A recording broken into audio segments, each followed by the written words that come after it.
Skraby has so many highlights to choose from today. Couldn't find one as we get underway here. It's a nice feeling, Chris. It is a rarity. It is, Skraby, to have a lot to choose from after a game like that today. Welcome into Gwynn and Chris, everybody. A little midweek edition here, and everybody feeling a little better about things after the Padres salvage. And I think that has to be the word there. That's funny because I used that in my YouTube title. It was a salvage job out there. 6-1 victory over the Cardinals today.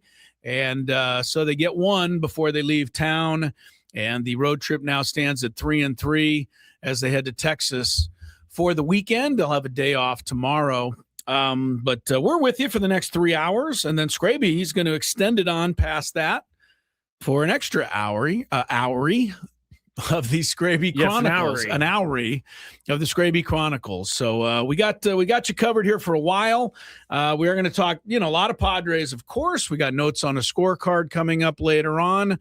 You can actually watch the program on YouTube, but only if I sign on to the StreamYard webpage here. Well, it's playing now, but I'm waiting for you so I don't look so lonely. Yes, I'm not there. There you got the whole screen to yourself. Hold on, here we are. Hey, look out. I got my salmon colored shirt. You like this Chris one? Has been debuting some new shirts in the last couple days. Yeah, wife's been out shopping a little bit, and so I'm trying to throw some new stuff into the fray. It took me by surprise yesterday because you don't usually wear... Neither do I. I don't wear new clothes either. But I was like, man, you're looking sharp. Well, I usually have the same. Here's my dressing code to my wife's everlasting dismay. My dressing code is most important, comfort. Yes. Second most important, comfort. Third most important, loose fitting and comfort. After that, maybe I get into appropriate wear, and then I get into, maybe how it looks. But you can take me to the most fun activity of all, name whatever that might be in your mind out there. But if I'm wearing a belt, and if I'm wearing a shirt that is just a little restricting, I'm with you. I will have the worst time ever. I'm with you. Right? No matter where we go. So, that's just always been my, and it's probably been like that to my detriment for pretty much my whole life. I dress probably, if you had to rate my dressing ability in one word, I think the word would be poor. But I'm willing to, give it up so that I can, move my arms around a little bit. I get it. I used to work in a bank, kind of way it is. Guess what? I had to wear a suit every single day. Yeah, I had a job, one job with the Gulls as a PR director, and our general manager, Don Waddell, was a Midwest guy, and he required a tie every day to work. And I will say I got used to it after a while. I found some collared shirts that weren't too tight. And I never cinched my tie all the way up to here. I hate the tie. Kept the tie kind of loose there. So I figured out a way around it. But yeah, that's me. So the tie also keeps in all of the hot air, so I get more warm. I'm feeling exactly. And well, here was what we're getting off on a tangent, but you know what? We can wait and talk about this great Padre game for an extra minute. I used to work out in the morning before work, which I do now, but it's a little different story. Oh, yeah. People have actually been concerned about your swimming. Is everything okay with swimming? Why? Because they said that they were worried that you weren't going to get your swimming in every day, even if you did use another pool. Oh, no, the pool. No, my swimming's fine. Sounds good. I swim 3 times a week. Hear that, I'm chat? good. We're good. Yeah, we're good on the swimming. But I used to play racquetball with some of the hockey players and some of the front office people with the Gulls. And we would meet down at this gym down by the sports arena where the hockey offices were. I think they still might be. I don't know where the Gulls offices are, but when I worked for the Gulls, the offices were right there at the sports arena. So we meet at a gym at like 6:00. Now we'd play racquetball for an hour and a half. Well, what does that do? You're sweating like crazy at the end of racquetball. I know. So then you take a shower, right? For at like 20 minutes at the gym. And then you change into a tie and a long sleeve shirt. No. and you sweat your way over to work. It is the most uncomfortable feeling on earth. Yeah, I can't do that either. So, I don't know how people do it. I believe, and this is a theory of mine, Skraby, and anybody out there listening, if you know people that work on Wall Street, people that are big-time bankers and, those kind of people and stock option guys and, the real money makers and the people that, always are dressed in that Armani suit with the, the pocket scarf. Pocket square, yeah. A little, maybe a pocket watch. I have a theory that those people are not necessarily great at what they do in the regards we think. What they are great at is that they can wear a suit and tie and cufflinks without sweating and without being uncomfortable. So it's easy for them to get into that get up every morning and leave the house and go. Yeah, I'm not like that. I could never do it. Me neither. When we went to New York, if I was given the job tomorrow, Adam said, "That's it, no more. You're no more down there." But the good news, Chris, you're not doing their sports, but I got you a $250,000 a year job. All you have to do is show up down here in Mission Valley at the office with your 3-piece suit and tie on every morning. I'd go, no, I couldn't do it. You would be crazy to say no, but right. But you see what I mean? I'd be miserable. I mean, when we went to New York and we took the subway to the Padres Mets game, it was so hot and humid in there. I imagined myself being like a New York employee in a suit in the subway. Yeah. Zero chance I would ever be clean or smell good. How do these guys get down to Wall Street every morning? I have no idea. In the middle of summer. I guess they take their helicopters. When it's 97 degrees. It's crazy. So you people that can do that, kudos to you. But I'm on the other side. I can't do it. I can't do it. Got to be. And I will say one last thing. Broadcasting, TV, announcing, radio. When I started, broadcasters, especially on TV, had to wear a tie. That was just the automatic, what you wore. When you watch Don and Mud now, they're about 50-50. Yeah. And I've never asked Mark Grant this, but I'll bet you dollars to donuts he likes the 50% of the time they're wearing a relaxed golf shirt. They have a rule. If it's above a certain temperature at the game, then they're allowed to wear the relaxed shirt. Yes. Yeah. All right. Enough of that. But Tony is one of those. I mean, Tony sweats. Tony doesn't like it. Great. But he's just, he's too stylish to not to wear the suit and wear it well. All right. You know what? I know a lot of people out there are like, whatever. No, I think some of them are whatever, but I think a lot of people are like, totally, I get you. I think they get that. Yes. I think they get that. All right. What happened today in St. Louis was what was supposed to be happening all year. That's my breakdown of what happened today, right? 14 hits. That tied a season high, by the way. It's only the third time all year they've had that many. They haven't had more. Fernando gets 3 hits. Hits 2 balls off the fence, drives in 2 runs. Jackson Merrill, 3 hits, a home run. This is what we were supposed to be seeing on a semi-regular basis. Unfortunately, as good as it felt to watch this today, we're kind of only getting this about once a month. Yeah. So we have to find a way to, do this a little more often. But yeah, it was great. Traffic all over the place. Guys on base, stealing bases with it. He steal 3, hit the home run, had extra base hits today. Got a couple of key hits with 2 outs. Got a couple of times they didn't get the key hit. But you know what? When you only have like 3 chances to score and then you go 0 for 3, it kills you. When you have 14 at bats with runners in scoring position, it's okay to make an out 10 times. And that's what they did today. They were 4 for 14 with runners in scoring position, but we didn't notice it because they just had traffic every inning, good at bats. They were heading the count, hitting the ball hard, hitting it the other way. And, for one day at least, it looked like, I think, what everybody envisioned. And we can say that and, hope that this is a recording. You hope it's kind of the start of something. No, I said that to Sam in the back. Yeah. I was like, I can't keep saying that because I've said it so many times that I don't even believe it anymore. Yeah. I liked what I saw in the first inning, though. They took advantage of the situation. Manny, instead of doing too much, sack fly, get on the board first. I feel like that's very important for this team. It doesn't hurt, and it didn't hurt that for a change, after they scored, they did not immediately give the lead back. Yes. Bradley Rodriguez survived a line drive, which almost took his head off. Yeah, that was bad. But got out of the first inning unscathed.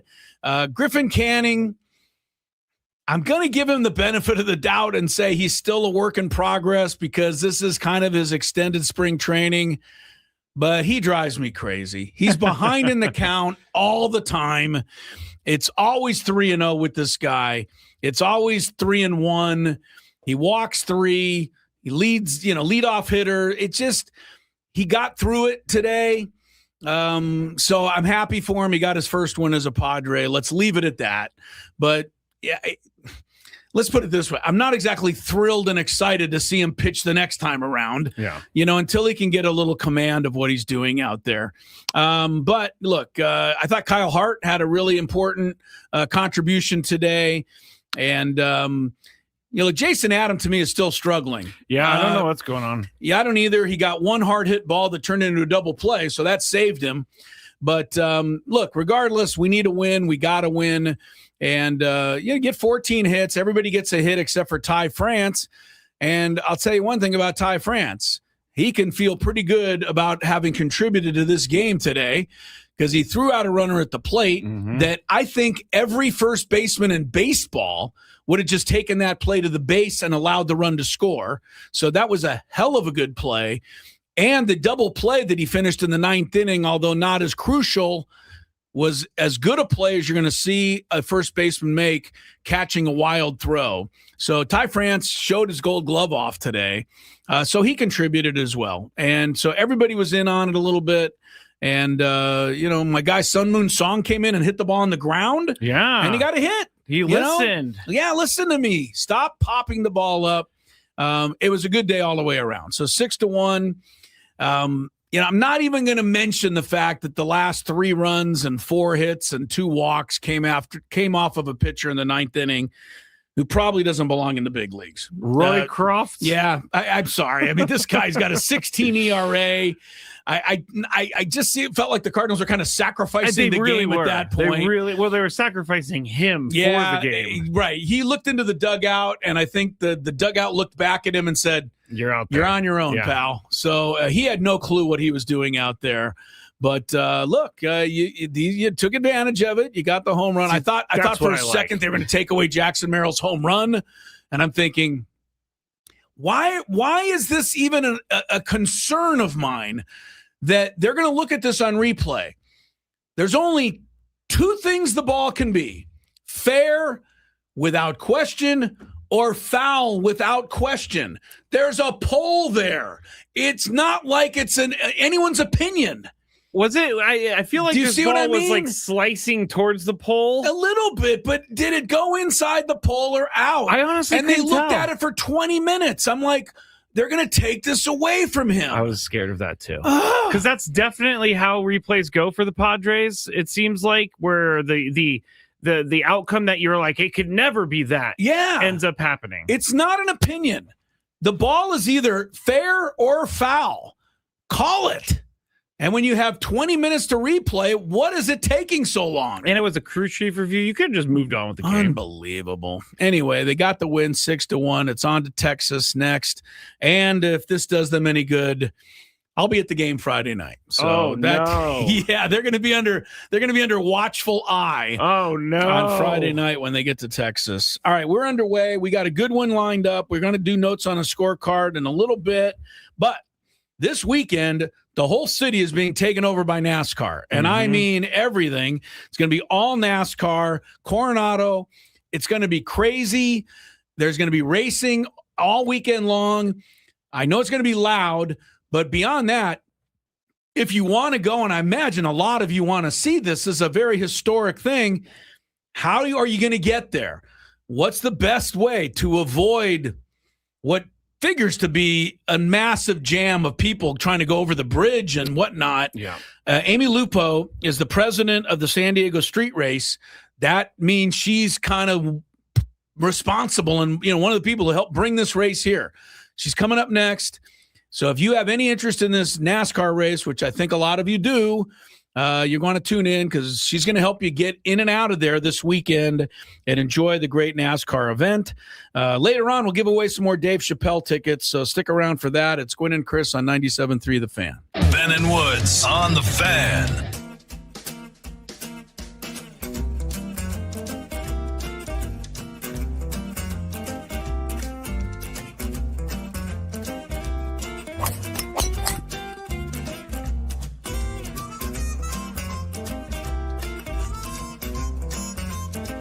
These things. It even tells you, hey, there's a canyon over here. Don't hit it here. Skraby from about 45 feet. His caddy tells him to play it a little to the right. He's been playing well so far today.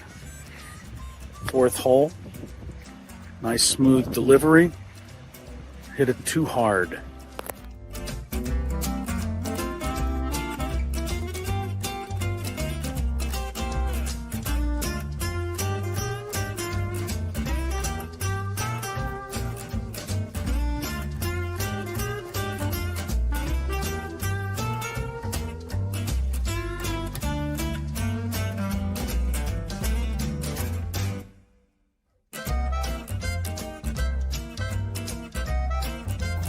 Sasquatch. So Chris says that he can't play golf, but this is the second birdie putt he's made for us. This time it was like 20 feet. Thank you very much, Greg. But once again, you're hitting some very nice shots as well. I'm not usually complimentary to you, but can't help but be complimentary. Your shot making today. With my what? Your shot making. You hit some.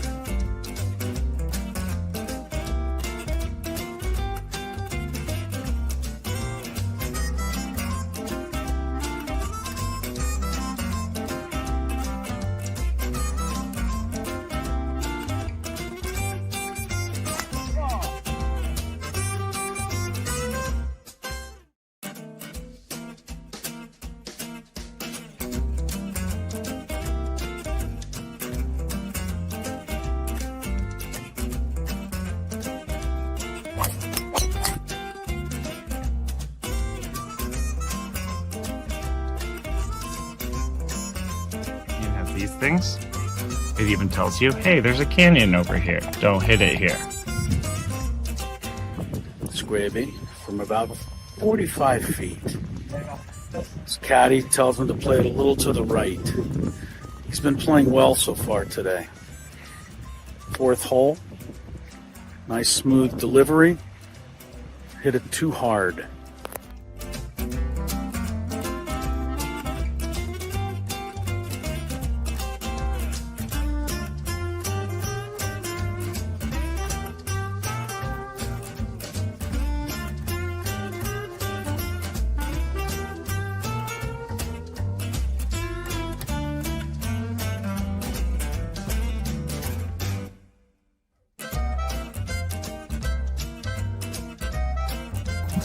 Sasquatch.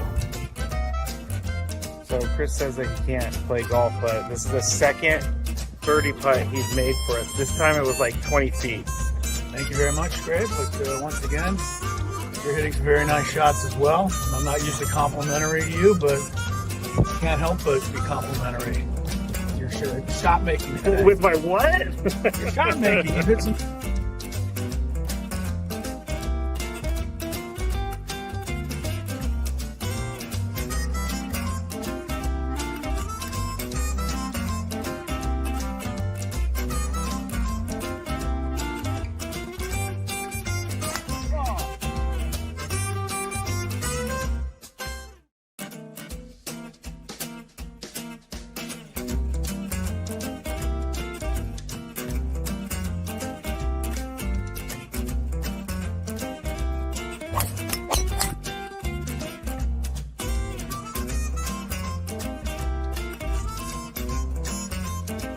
These things.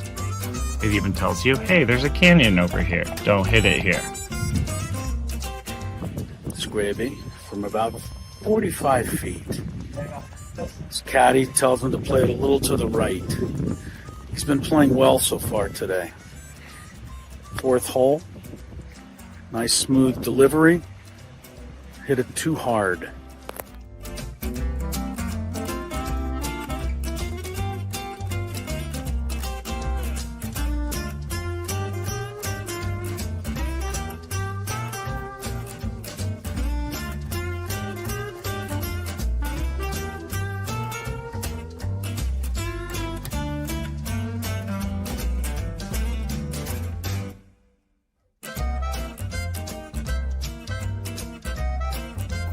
Sasquatch.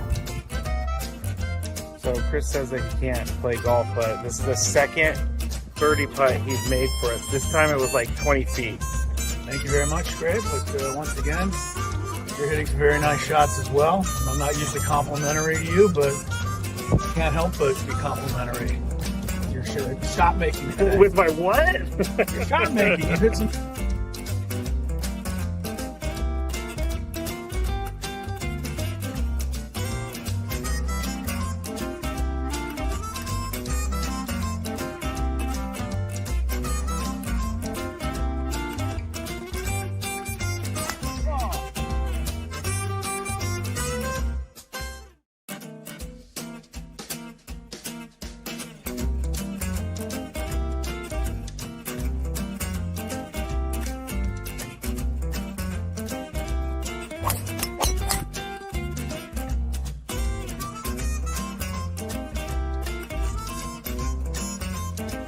These things. It even tells you, hey, there's a canyon over here. Don't hit it here. Skraby from about 45 feet. His caddy tells him to play it a little to the right. He's been playing well so far today. Fourth hole. Nice smooth delivery. Hit it too hard.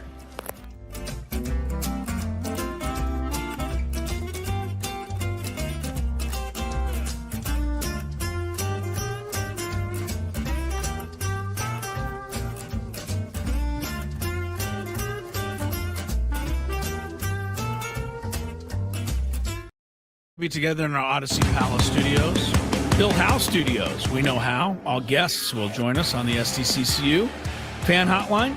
It's not big bank banking. It's better.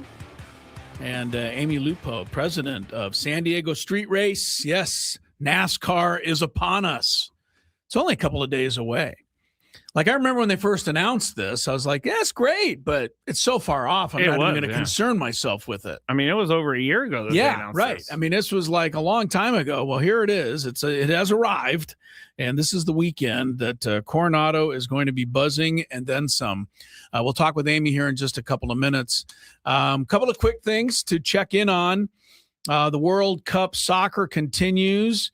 And continues to surprise. Surprising results, I should say. Portugal, one of the big name, countries again. Cristiano Ronaldo, the whole thing. They play to a draw with the Congo.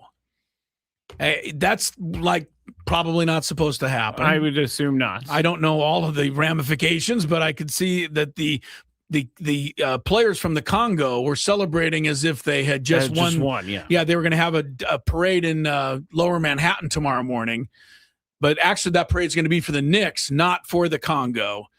But that's how the Congo was celebrating. Let them celebrate. Yeah, sure. No, I'm just saying these are the kind of results we're getting, though, right? Spain had a draw in their first match. Portugal had a draw in their first match. There's been others, big name countries. England was tied today with, I think it was Croatia, and they ended up winning 4-2. So win for England. Jolly old England won today. The U.S. is back in action Friday at noon against Australia. And yes, tomorrow is the big ticker tape parade in New York City for the Knicks. And I don't know exactly what the turnout will be tomorrow in New York City, but I'm thinking this. You got on the baseball side, like if the Yankees win the World Series, like not all of New York goes to celebrate, right? Because there's still a bunch of Mets fans that are going to go nowhere near it. Right? They don't want to go down and celebrate the Yankees, but the Knicks are kind of alone. Like every New Yorker, I think, loves the Knicks and has been waiting all this time. The Knicks, I've been hearing from everyone I know from New York about how excited they are about this. This is it. So tomorrow should be crazy. I think it gets underway about 7 a.m. our time tomorrow. All right. All weekend, it's going to be crazy in Coronado. President of NASCAR San Diego, Amy Lupo, joining us here on 97.3 The Fan. Amy, thanks for being with us. How are you today? Getting excited? Are all the T's crossed and I's dotted? I think so. Well, first of all, thanks for having me. I'm so excited to be here chatting with you guys, and it's hard to believe we're 48 hours away from welcoming guests on site to Naval Air Station North Island after more than 2 years of planning with the Navy. Wow. Yeah, that's what we were saying. I mean, when this all came about, everyone was excited about it, but I kind of put it in my far off calendar, and now here we are, right? It's the weekend and you put so much work into everything. And give us a little, before we go into some of the specifics of how people can get there or best way to get there and what it's going to look like, give us a little, a schedule of events. Cause I know it's a busy weekend. This isn't just a one race thing. It is. We're so incredibly fortunate. We have all 3 national series of NASCAR racing here on Friday. We'll kick it off with Navy Community Day, which is primarily open to Navy members and their families and a small number of Coronado residents for the Navy 250 Craftsman Truck Series race, which will be a real fun way to start the weekend. And then on Saturday, we have the United Rentals 250 for the O'Reilly Auto Parts Series. And then lastly on Sunday with our Crown Jewel, the NASCAR Cup Series live on Amazon Prime Video. So we've got 3 different broadcast partners reaching a massive audience. We'll have 50,000 people on site Saturday and Sunday, and we just can't wait to celebrate the Navy. Yeah, we'll get to the information about how to get there and everything, because I do think that's very important. We're talking to Amy Lupo, president of NASCAR San Diego. And Amy, I'm very curious about how you came about building the track, because it's the longest track on the NASCAR schedule this year. You're going to be driving by some aircraft carriers. Unfortunately, there's no track over the bridge, which is something I thought would have been cool. No, I would say fortunately. But I'm just wondering how that process works, because it seems like it would be very, very difficult. Well, we've been working hand in hand with the Navy to design the layout of the course. It runs through certain buildings. It runs by the Bayfront and San Diego skyline. So I think between the 2 teams, we've put together a really compelling course from a racing perspective. And then we're going to be able to teach the fans a little bit about Coronado, a little bit about the Navy. We've named the start-finish line the Ellison Start-Finish. Lieutenant Ellison was actually Navy Aviator 001 because NASME is the birthplace of naval aviation here. So we want fans to come away with not only an increased knowledge of NASCAR and our drivers, but of the Navy and everything that happens here at North Island. Amy, this is not a oval course, right? They have to make a lot of twists and turns. And we had a couple of the drivers on, and they were talking about actually needing to get into simulators to kind of simulate what they're going to be facing. So I think that's going to be part of the fun and the intrigue for those of us who, who watch this. This isn't just going around in circles for 2.5 hours. It sure isn't. It's 3.4 miles long, which is massive to begin with. It's bigger than Talladega Superspeedway, and it has 16 turns. So I think it'll be challenging and compelling and fun to watch on TV. And I'm so excited to see the green flag drop on Friday. Oh, go ahead. I was just going to say the one driver we had on earlier, Ryan last Preece. week. Yeah, Ryan Preece. He was saying he's worried about when he's in a straightaway and he's going 180 miles an hour. Did he remembers whether he needs to go left at the next corner or right at the next corner? He's like, I got to memorize that because you don't have a lot of time if you're one of those drivers, to put your blinker on and, get over. So blinker. Absolutely. your turn signal. Yeah. Yes. So yes. We're talking to Amy Lupo here. I'm sorry, Amy, go ahead.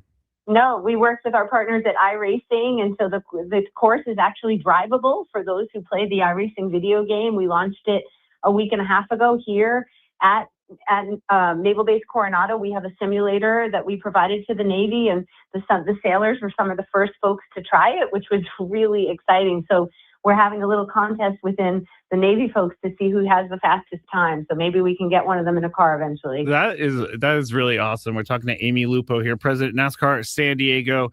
And I just was curious about how NASCAR came about in San Diego. Was it something that San Diego reached out for? Because when I think about NASCAR, it's never been a race in San Diego has never really been a possibility in my mind, but now obviously it is. How did everything come about in the beginning?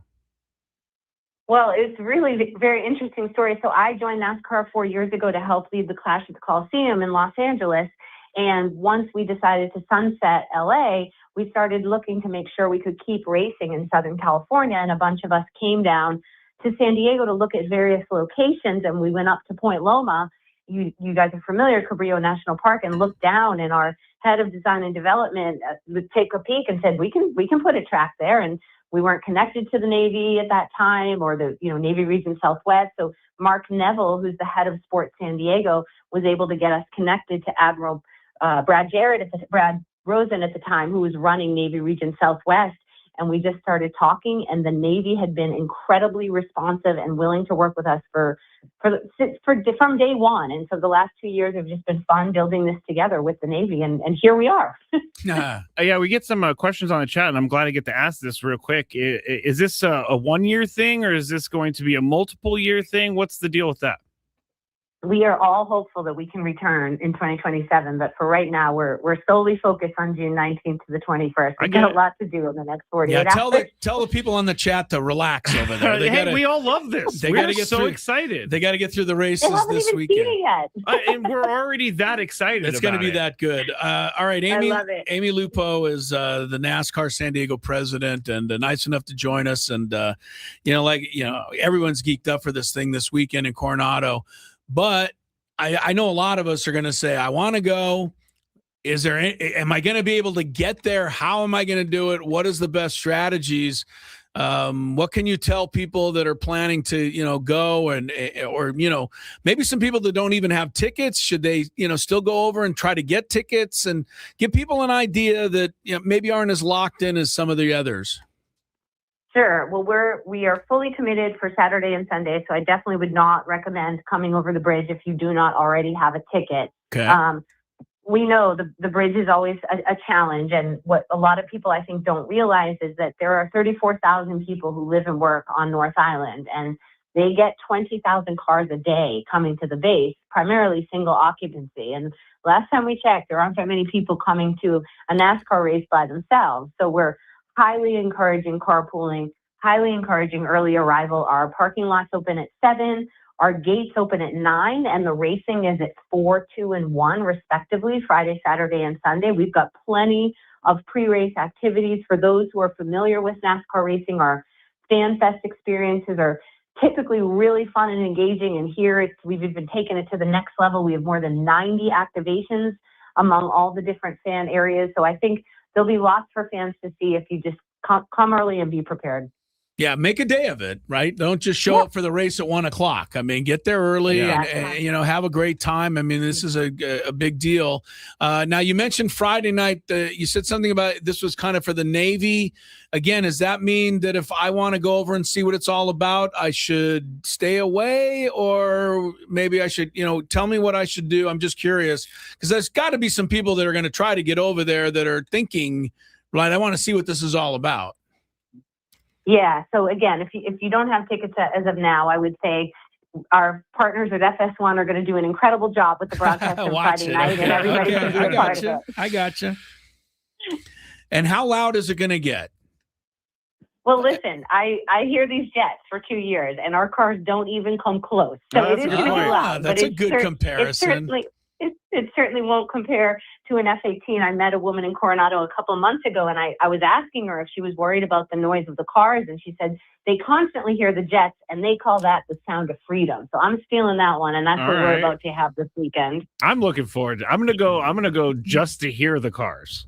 Well, let's just take a second to thank Amy and all of the people involved in bringing this. And you mentioned Mark Neville, a good friend of all of ours, and everybody worked their butts off the last 2 years to bring this, this incredible thing to San Diego. And I don't even need to wish you the best of luck, because I know it's going to be a crazy success. I know people are going to love it. And I bet you the NASCAR people are going to want to come back. So I agree with that. I hope this is the beginning of something really good for a long time. Amy, thanks for joining us and give us a little insight, and wishing you nothing but the best this weekend. Have fun. Thank you so much, and can't wait to see everyone out here this weekend. There you go. there she is, Amy Lupo, the president of NASCAR San Diego. I'm going to repeat what she said during the interview for those who, just tuning in halfway and thinking, wow, oh, that's right, the NASCAR's this weekend. I got to get down there.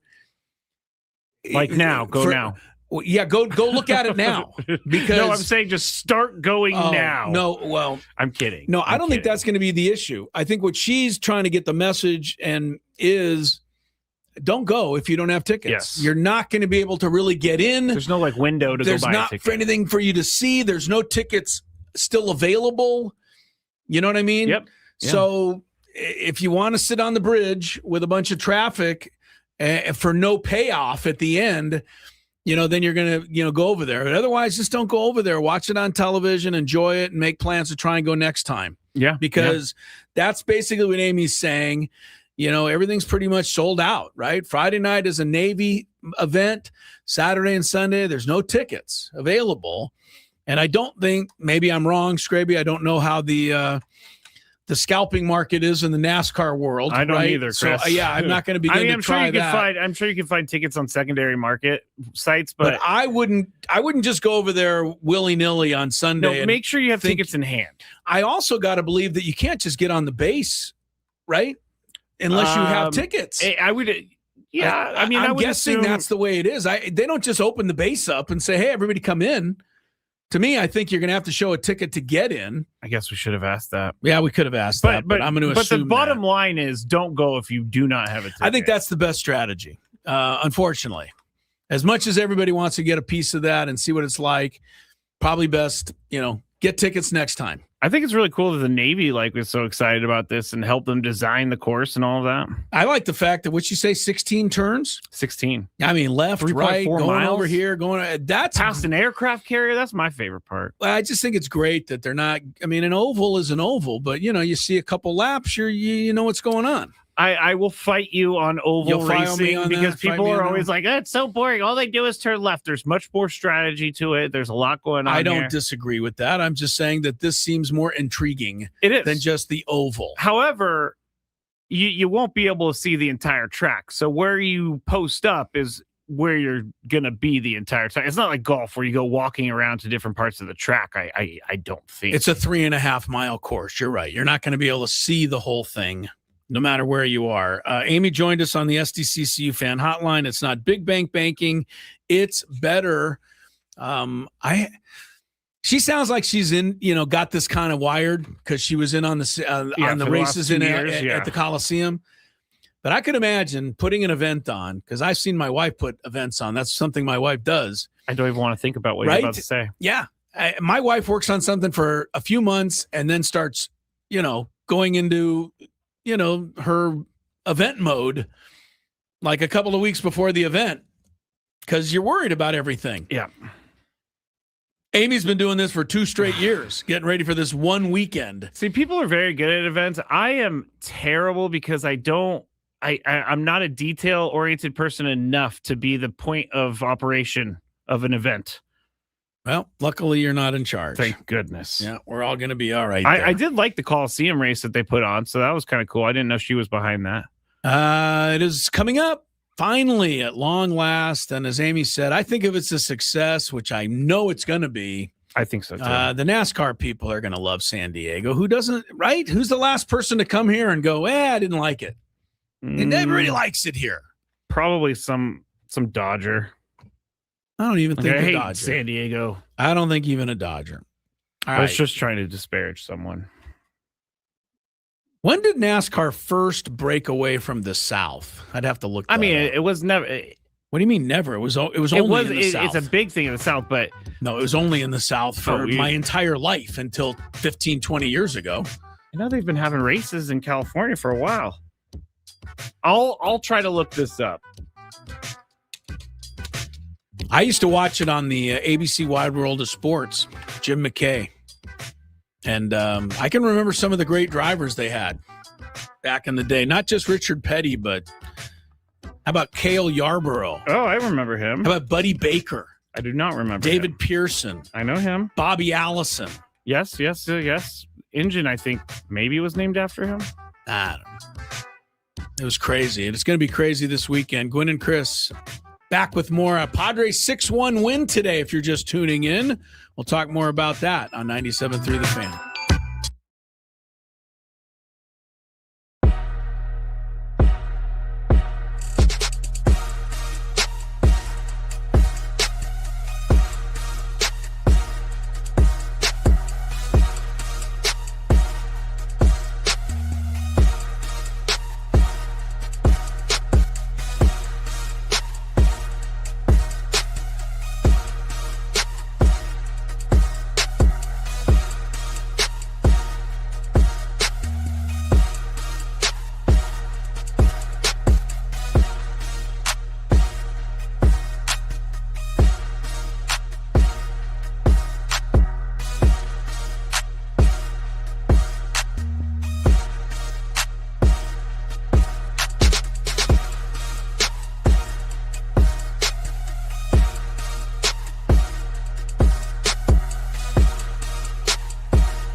Everybody had some launch angle today. Padres bang out a season-high 14 hits. Get 14 at-bats with runners in scoring position. And beat the Cardinals 6-1. I haven't had many wins like that, like all season, really. Doesn't feel like the it. last time they had 14 hits was May 5th against the Giants. I think that was a blowout game. But, I mean, there have been few and far between. But today was what it was supposed to look like all along.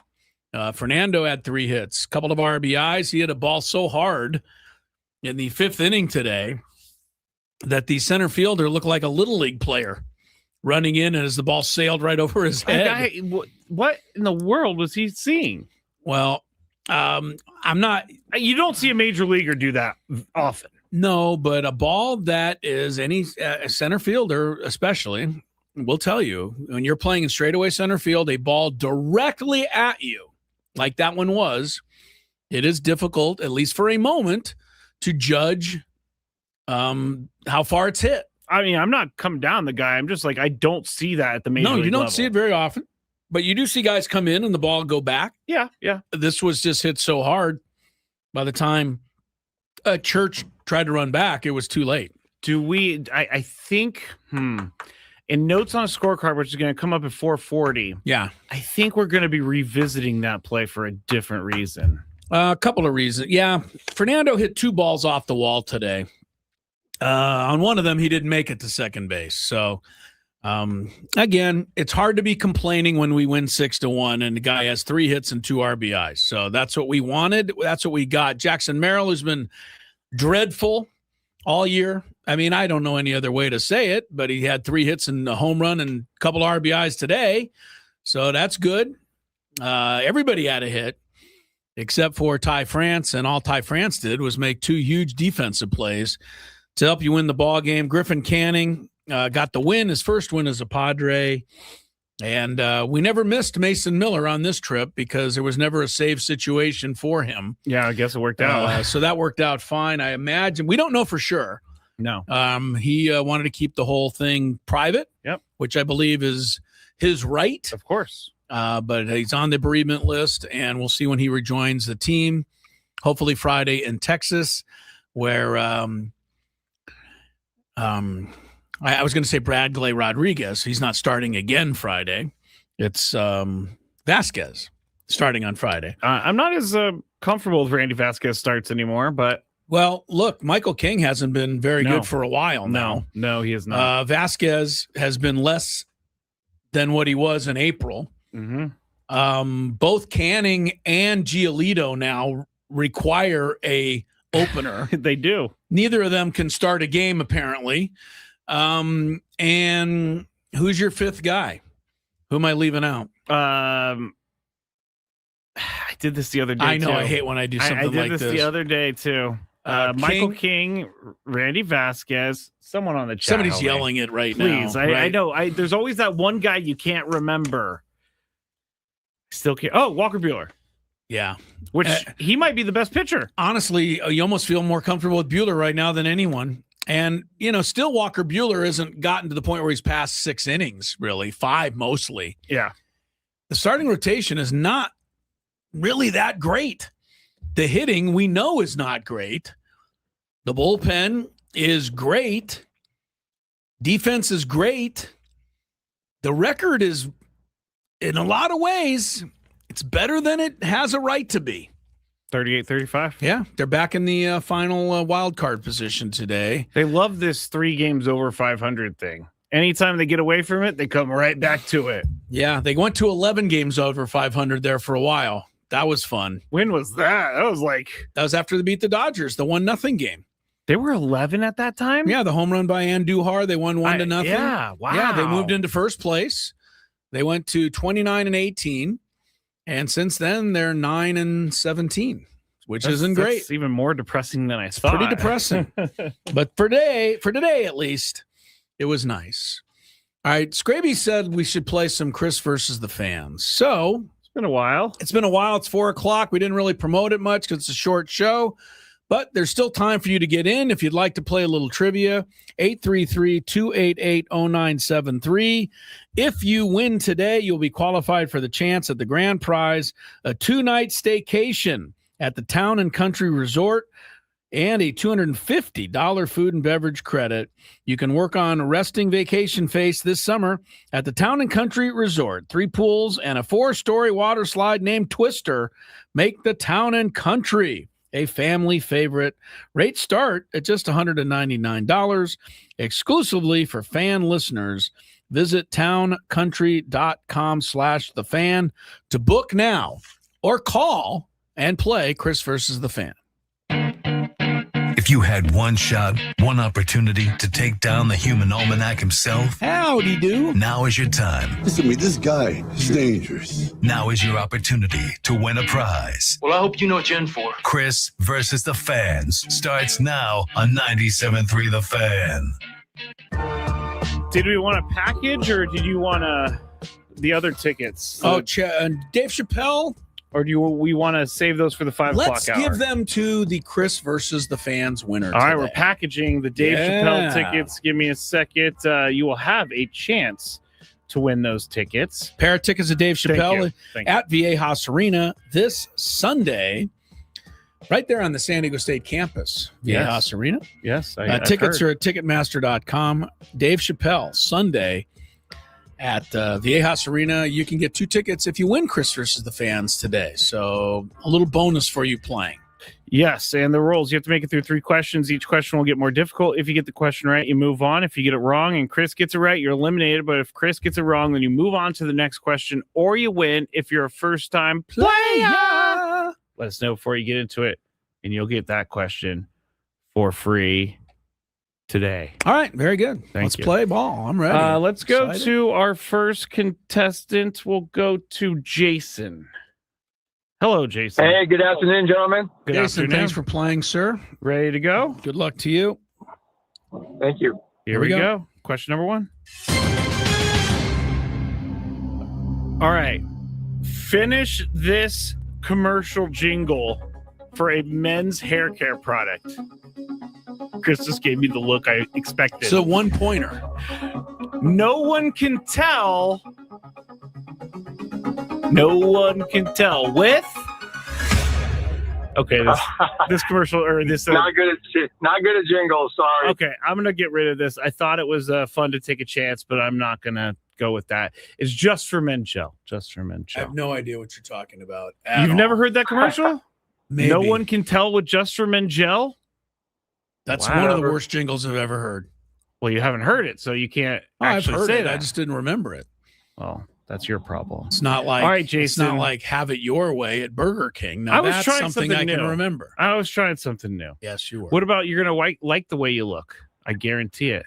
Men's Men's Warehouse. All right, give it to him there. He gets that one. Okay, he gets Move that on to one. number 2. All right, question Men's number 2. Warehouse. You got that one. Jeez, man.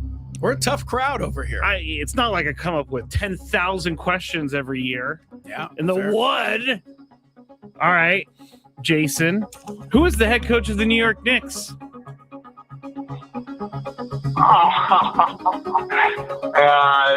I don't know. He doesn't know. He's going to pass. Albuquerque resident and a USD alum, Mike Brown.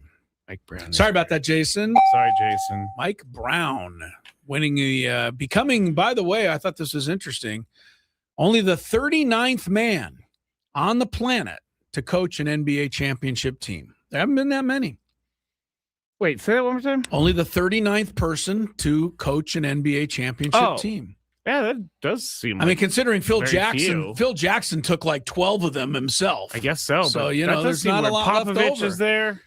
Yeah, there's not a lot of guys that have Steve coached. Kerr. Steve Kerr's got a few. Yeah, not many people have coached an NBA champ. Mike Brown is on the list. That is a fantastic stat. I like Not that. bad. All right, let's go to our next contestant. We're going to go to Jake. Hello, Jake. Jake from State Farm. No, Jake from North Oh, Park. well, I mean, since we're doing commercial jingles, Oh, I that thought was, we that would was just, the worst thing I've ever heard. I just thought we'd keep up the theme. Jake, are you there? Hi, Jake. Hey guys, never heard that one before. I'm sure you have what heard in it. the world is with people? I see it all the time. He's heard it before. He was being sarcastic, I'm sure. Oh, okay. Were you being sarcastic, Jake? I was. Okay. Oh, man. Come on, Skraby. I'm being attacked over this question, so I'm Poor not Jake. understanding. Poor Jake. Every time somebody mentions his name, they probably say Jake from State Farm. I bet you they he do. probably hates Jake from State Farm. And if he ever saw him, he'd probably pop him one right in the kisser. I almost asked, is this Jake Cronenworth? But I'm sure he never stops getting that one either. All right, Jake, here we go. Question number 1. Oh, wait, I'm a first-time player. First-time player! Very good. Here we go. Very good. Question number 2. On to number 2. What Knicks player tipped the ball? What was that? Game 4. What Knicks player tipped the ball in at the end of Game 4 to basically win it for the Knicks? To cap the greatest comeback in NBA Finals history. Yes. Game 4. Game 4. Winning tip in with 1 second left. It was a tip in off of a missed shot. What's his name? It's OG something. I'm gonna give it to you. I'm gonna give it to you. Oh, nice. OG's. Wow, you're nice. You are very I mean, if you nice. would have said Fred, I would have been like, no, but OG Anunoby. Yeah, very good. All right, we'll give it There up. we go. His name, at least his first name is OG. His name is OG. Yeah. Did you see him on some of the news programs after they won the championship? He looked like he needed to sleep for days. Yeah. For days. It was pretty funny. Celebrate like, it's Never going to happen again? Right? Like it may be another 53 years. All right, here we go for question number 3. 3 teams in Major League Baseball have had a winning streak of 8 games this year. Name 2 of the 3. 8-game win Of streaks. 8 games or more? Yes, 8 or more. 3 teams have done it. Name 2 of those 3. Okay, I'm going to guess the Dodgers, unfortunately. Mhm. And I will guess the Braves. The Braves. Stay there, Jake. Not correct. There's one that I know for sure, and there's one I'm going to have to guess. Okay. The one I know for sure is the Cubs because they've had 2 10-game win streaks. The other one, I'm going to say the Brewers. I thought they had a long one. That is incorrect. So he wins. Yes, he does win. Who are the other 2 besides the Cubs? There's 4 teams then. I messed this up. Oh. I messed this up. I completely forgot about the Cubs. It was Mariners, Yankees, Padres did it in the beginning of the year. Remember that? No, And then the I don't Cubs. remember the Padres winning 8 games in a row this year. They did. They did? Yes, they did. Where was I? We were celebrating.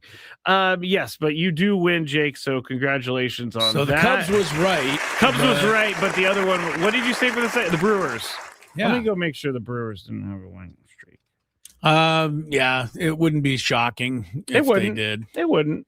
Like basically what you're going to tell me here is that every team in baseball has had an 8-game winning streak. That's definitely not true. Looks like the Brewers had a couple of like 8 out of 9s, but no 8s. You're safe. Thank goodness. You are safe on that one. Oh, all right, Jake, sweating stay on the over here. line.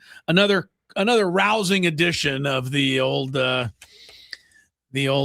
versus the fans. I did write that question with controversial last week. questions, but we made it through. Jake's a winner. We'll take a timeout. Coming up, notes on a scorecard at the bottom of the hour. We'll break down everything about today's 6-1 Padre victory.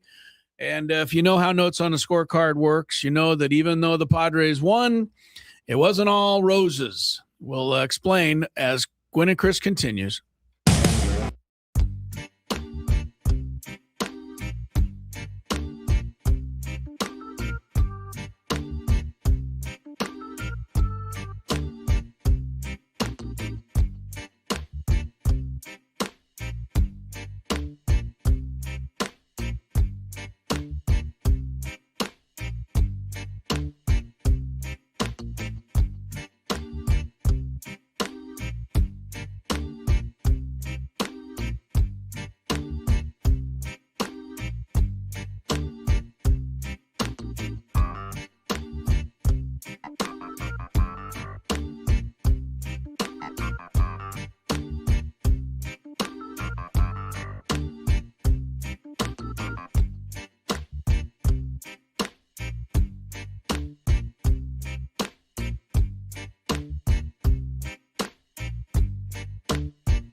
Padres are traveling, so that's kind of obvious, but I just want to make sure I let everybody know. Tony's not in today, but we are, Skraby and I, broadcasting from the Bill House Studios, where we know how. Earlier, Amy Lupo, the president of NASCAR San Diego, joined us. Remember, the big races are this weekend in Coronado, and I don't feel like she was flashing it as a warning. She was just answering the question. The question was, how should I go over there if I don't have tickets, and what should I do? And she said, don't go over there. She made it pretty clear. She made it clear, not in a mean way. No. But just if you don't have tickets, there's really nothing for you to see. You're not going to get in, and you're just going to add to a crowd that is going to probably be pretty extensive. Yes. So, and she said carpool if you can. Carpool for those of you going. Absolutely. The bridge can only hold so many people. There's 3 ways to get to Coronado maybe 4. There's 4 ways to get to Coronado as far as I know. Well, 1 is the bridge. Yeah. 2, you can drive all the way down to Imperial Beach and go over and come up the coast that way. Yep. It's quite a ways out of the way, but you can do that. 3rd, you can go downtown, leave your car somewhere, and take the ferry across. That is how people used to get to Coronado before they built the bridge. The 4th way, kind of put some trunks on and swim over. I don't do that. So I don't think you're going to do that. Yeah. I'm just saying. I said there's another option if you really need it. But I hate that's creeps. Could you imagine swimming over there? No. All right. So everybody, enjoy the weekend. It's going to be a ball. It's going to be fun. If you got tickets, great. Have a great time. It's a historic thing, I think, coming to San Diego. But if you don't have tickets, you're just going to be gumming everything up for everyone else if you go over there. So watch on TV and get some tickets, hopefully next year, because, she certainly didn't rule out the fact that they could come back. Yeah. If all goes well, and I think everything will. Ted Leitner, Teddy Ballgame, is going to be on the show in the 5 o'clock hour, from what I'm told. Scheduled. Tentatively.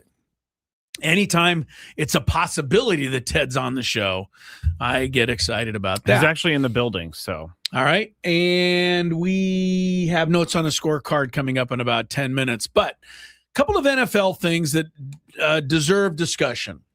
Number 1, Brendan Sorsby, and whether or not he's going to be picked up in the supplemental draft. I think everybody imagines that there's some team that is going to do this, right? They're going to have to give up a draft choice somewhere along the line, down the road. And I don't really even understand how the supplemental draft works, but I believe the teams that are interested put in what they would be willing to give up to get him. Is that, and then whoever bids the most gets him? Yeah. It's a pretty strange thing. I mean, they don't have the supplemental draft every year. It's only on special occasions when they have it. So if like, say in the first round of the supplemental draft, you are the highest bidder on Brendan Sorsby, that means in the following year's draft, you do not get a first round pick. So if it was like a 3rd round pick in this supplemental draft, then you give up a third round pick. But you do have to pay a heavy price. Got to pay a price for him. There's 2 schools of thought here. One is Brendan Sorsby has, he has paid his dues for his transgressions. Yeah. He has done the right thing. He's staying out of college where they don't want him. He's going into the pros, and he's trying to make a career for himself, and he's gotten the help he needs, and everything's fine. So I think the team that picks him is going to say that to everybody. Yes. Which honestly, I don't have a problem with him getting a second chance in the NFL. It was just because he was trying to change the rules of college. That was your problem. Yes. But here's my problem for the rest of the NFL, which I think is going to still stay away from this kid. Isn't it almost always going to be a question in that locker room when this guy throws a pick in the first quarter? I don't know how you get past that. I think you got to trust him. Why? Why would you trust him? If you're going to bring him in, you have to trust him. No, I'm saying the team somebody's going to bring him in, and they're going to sit there in the locker room with all the players in this club. Remember, man, a football team is, I think, a little different animal than anything else, Skrabe. Yeah. Different than basketball. Yeah. Different than baseball, which is really an individual sport played together. Yep. Football, that guy lining up next to you, you got to know that he's going to bleed for you.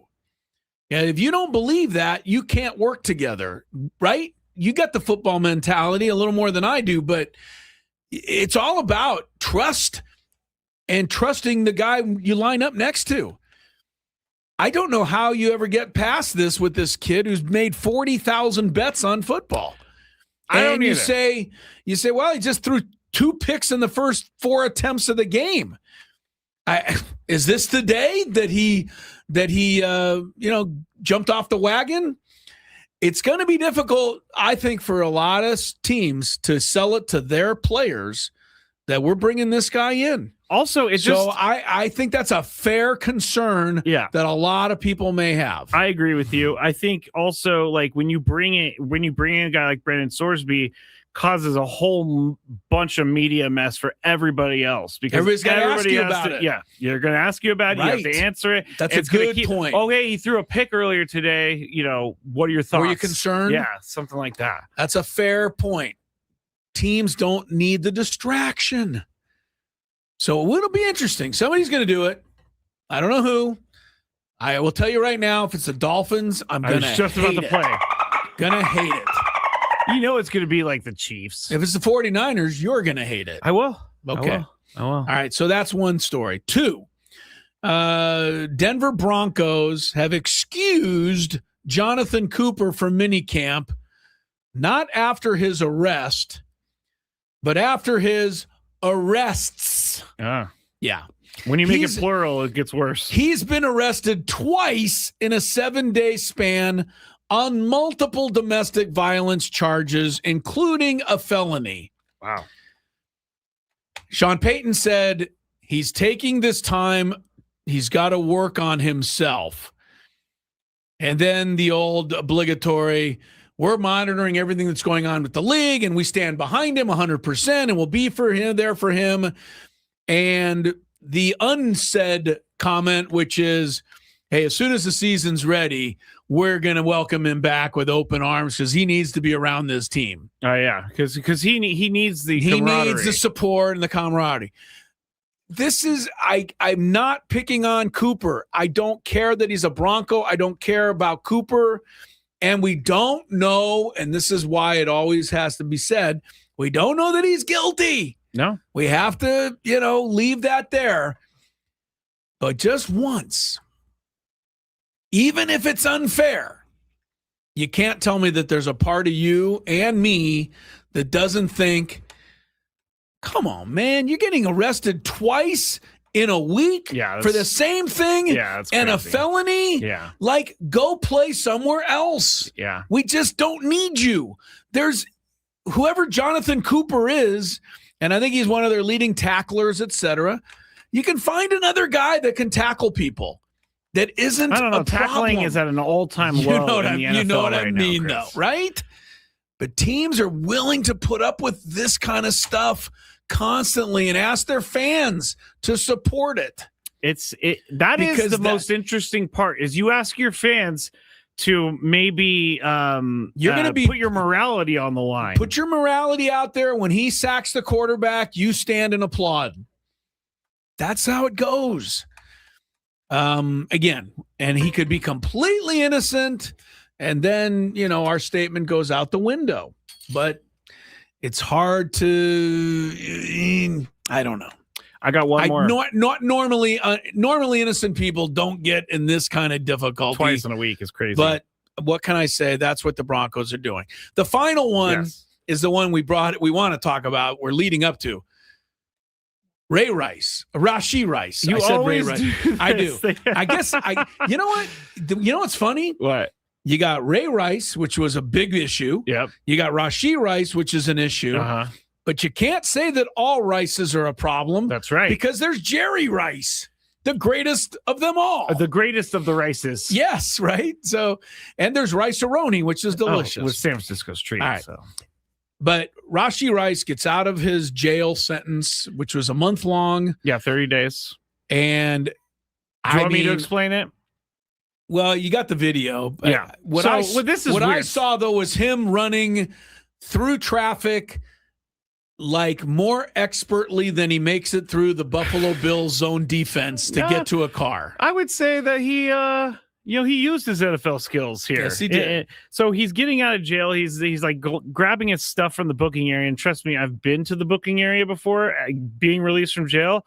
And the last thing you want to do is turn around and see a bunch of media standing there with a bunch of cameras. Fox 4 in Kansas City was the one who put this up. But here's the video. So he doesn't want to show his face, so he just walks backwards towards the door, and then once he gets to the door, he takes off. Anything to say to your fans, bro? And these weirdos are chasing him. Do you have anything to say? Do you have anything to say? But the craziest part is you out don't to an unmarked black vehicle and drives away as fast as possible. It's crazy. Like understand that Rashee Rice's original problem was because he was driving 130 miles an hour and caused that accident. And there's a guy in the sidewalk, and there he goes. Hit the guy in the sidewalk. I'll tell you, I don't think the NASCAR race is going to be as loud as that car was pulling away from the curb. Here's it one more time. Here it is. He's busted out of there. That's the last thing you should be doing as you get out of jail. It's pretty funny, man. That is first funny, of all, you can say that the media, what are they doing there? I could say that I totally get why they're there. And if you're Rashee Rice, you couldn't have expected anything different. No, you're right. You're but a I don't pretty know that these guys were media. person. They were wearing street clothes. You're a pretty high profile dude. You've been arrested. You're in jail. You're getting out. And honestly, a little comment to your fans that said, hey, I'm learning my lesson. I apologize for my mistakes. And now I'd like to be left alone so I could go back and be with my family would be a whole of a lot better way to handle it than racing past everybody and speeding away from the curb. And some fans don't like that he's laughing about the situation. It's not that hard to stop and make a quick statement. You can have a lawyer write it out for you. But Rashee Rice is not my kind of guy. He never will be. And Andy Reid continues to lose favor with me with his continued support for Rashee Rice. And I know you're going to maybe somebody could say, well, should we all turn our back on him? Not necessarily, but Andy Reid's support of him, to me, has gone above and beyond and continues to do so. Yeah. And all Andy Reid wants to talk about, if you mention Rashee Rice, is he's learning his lesson. We can't wait to get him back in camp and out on the field. Yeah. And it just seems to be tone deaf. Now, I've seen some arguments that I do kind of agree with, but it is tone deaf. That the arguments are when he's playing football, he's not in trouble. He's with the team. He's doing things, So if we can put him in a situation where he makes $20 million a weekend, I know. We can keep him out of trouble. I know. It's interesting because you know what? I stay out of trouble all the time. Yes, and I don't need to be making $20 million a weekend. And by the way, I just want to make it clear. We do not know if he was driving that car because I got. I don't think he was even driving. I don't think he was driving it. Just but the whoever fact that picked him up was a complete idiot. Yeah, just the fact that somebody picked him up and it was one of those dark, unmarked, with the Land windows Rovers completely with the limo tinting. Now there was a guy in the crosswalk. I have actually received a ticket for a crosswalk violation as a car. Can you imagine him getting pulled over? Can you imagine him bumping some kid off the crosswalk as he pulls away? That's crazy. Again, if you want to get back in my good graces at all, Rashee Rice, stand up, be a man, be accountable, apologize, which you owe at least your fans that, and be thankful to the organization that continues to stand behind you and say that you've learned your lesson and you're going to get it right. And you do that, and I'll be in your corner in a heartbeat. But if you're going to continue to just avoid it and run and hide your face, then I got nothing for you. Notes on a scorecard is next. Breaking down the 6-1 Padre win today over the Cardinals on 97.3 The Fan.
Chris, hello. Yeah, we're here in Cooperstown for 97.3 The Fan. So excited, the induction weekend for the great Trevor Hoffman. What a class he's going in with, too. Let's take a look. Of course, Alan Trammell from Kearney High School in San Diego. And then, of course, the Detroit Tigers' great shortstop, Jack Morris, in a Tiger uniform there, but I always remember him pitching that 1-0 shutout in Game 7 of the 1991 World Series for the Minnesota Twins. Maybe the greatest postseason pitching performance of all time. Chipper Jones, Padre fans remember him. Every fan of a National League team remembers him because he would come in and do damage to that team. Only the second number 1 overall pick in the Major League Draft, Chipper Jones, to be inducted into the Hall of Fame. The other is Ken Griffey Jr. Vladimir Guerrero, never met a pitch he couldn't swing at, and powerhouse hitter for the Expos, and then, of course, the Angels at the end of his career. Jim Thome, over 600 home runs, mostly with the Cleveland Indians. And then, oh, yeah, the guy down here on the end who used to get all these guys out all the time, Trevor Hoffman, the greatest Padre reliever of them all.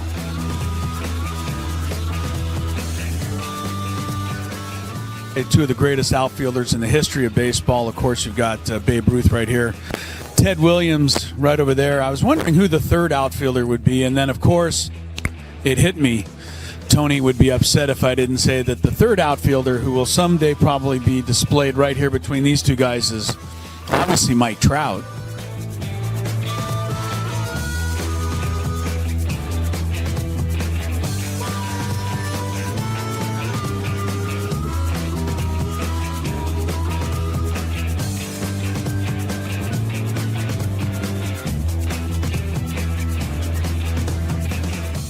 And this is the San Diego Padres locker room here in Cooperstown. Obviously a couple of jerseys there and hats, gloves, all-star stuff. I think the most interesting thing in this entire display, though, especially this weekend, is a picture in the top corner of Angus Young. He's the guitarist for AC/DC, wearing a Trevor Hoffman uniform, obviously playing Hell's Bells. I know that Trevor went to many AC/DC concerts and was honored by sitting in the front row to watch AC/DC play Hell's Bells in his honor. But there's a picture of Angus Young playing Hell's Bells for Trevor Hoffman, wearing the 51 jersey right there.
Crisello, yeah, we're here in Cooperstown for 97.3 The Fan. So excited, the induction weekend for the great Trevor Hoffman. What a class he's going in with, too. Let's take a look. Of course, Alan Trammell from Kearney High School in San Diego. And then, of course, the Detroit Tigers, great shortstop. Jack Morris in a Tiger uniform there, but I always remember him pitching that 1-0 shutout in Game 7 of the 1991 World Series for the Minnesota Twins. Maybe the greatest postseason pitching performance of all time. Chipper Jones, Padre fans remember him. Every fan of a National League team remembers him because he would come in and do damage to that team. Only the second #1 overall pick in the Major League Draft, Chipper Jones, to be inducted into the Hall of Fame. The other is Ken Griffey Jr. Vladimir Guerrero. Never met a pitch he couldn't swing at. And powerhouse hitter for the Expos and then, of course, the Angels at the end of his career. Jim Thome, over 600 home runs, mostly with the Cleveland Indians. And then, oh, yeah, the guy down here on the end who used to get all these guys out all the time, Trevor Hoffman, the greatest Padre reliever of them all.